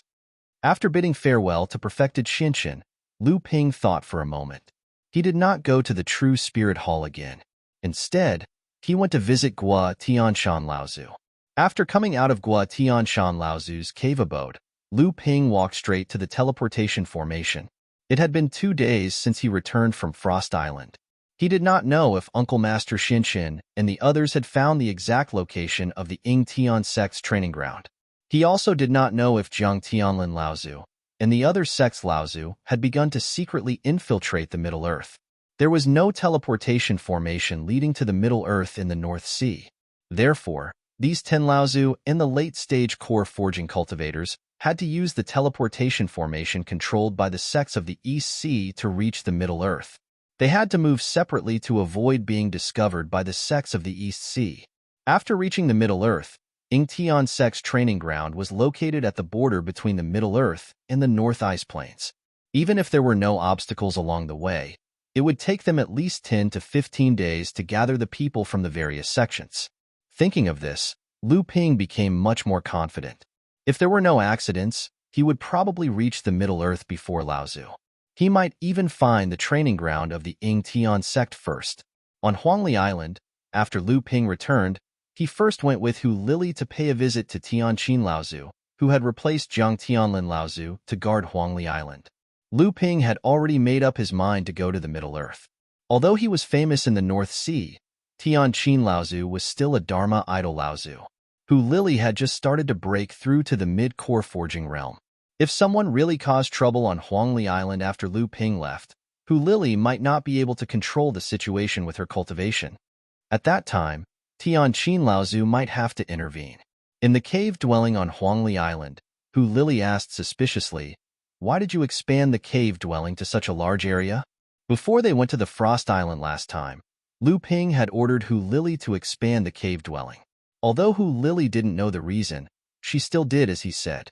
Feeling the increasingly dense spirit energy in the cave dwelling, the main spirit vein on Huangli Island had gradually grown into a mid-sized spirit vein with the spirit gathering pearl that Lu Ping had buried inside.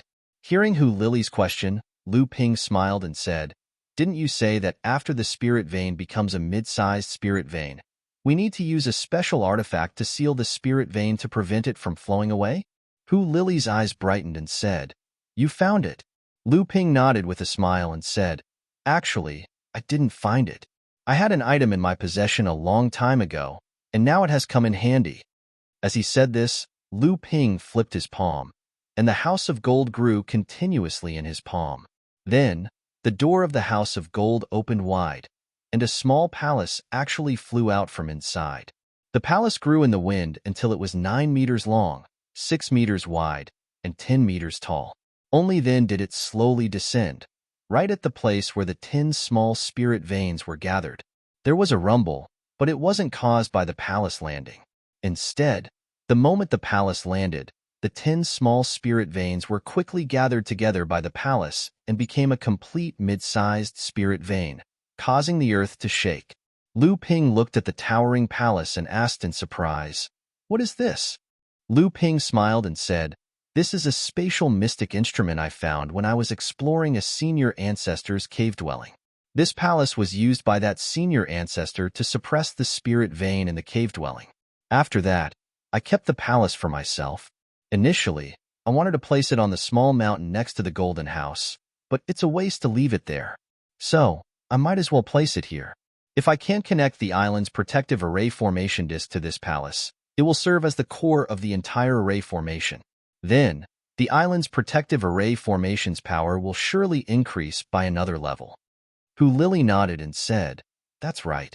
I heard that a few years ago, Master created a new formation called the Mother and Child Traction Interlocking Formation. At that time, Master said with pride that with this formation, she would become a formation master. Unfortunately, my cultivation wasn't high enough at that time, and my control over formations was far from enough. so I didn't learn this formation. However, at that time, Master made it clear that if my cultivation reached the middle stage of core forging, she would teach me how to set up this formation. Hearing this, Lu Ping looked at Hu Lily with surprise. Although he knew that Hu Lily was quite talented in formations and was now spiritual master Xuanzhen's successor, he didn't think that Hu Lily's cultivation in formations had already reached such a level. The mother and child traction interlocking formation was probably the profound ice shield that Jinling cultivators could form on their bodies when they entered and exited the profound ice formation. You're tuning in to the Warrior Lore YouTube channel. Don't forget to subscribe and join us on this journey to catch the most captivating stories.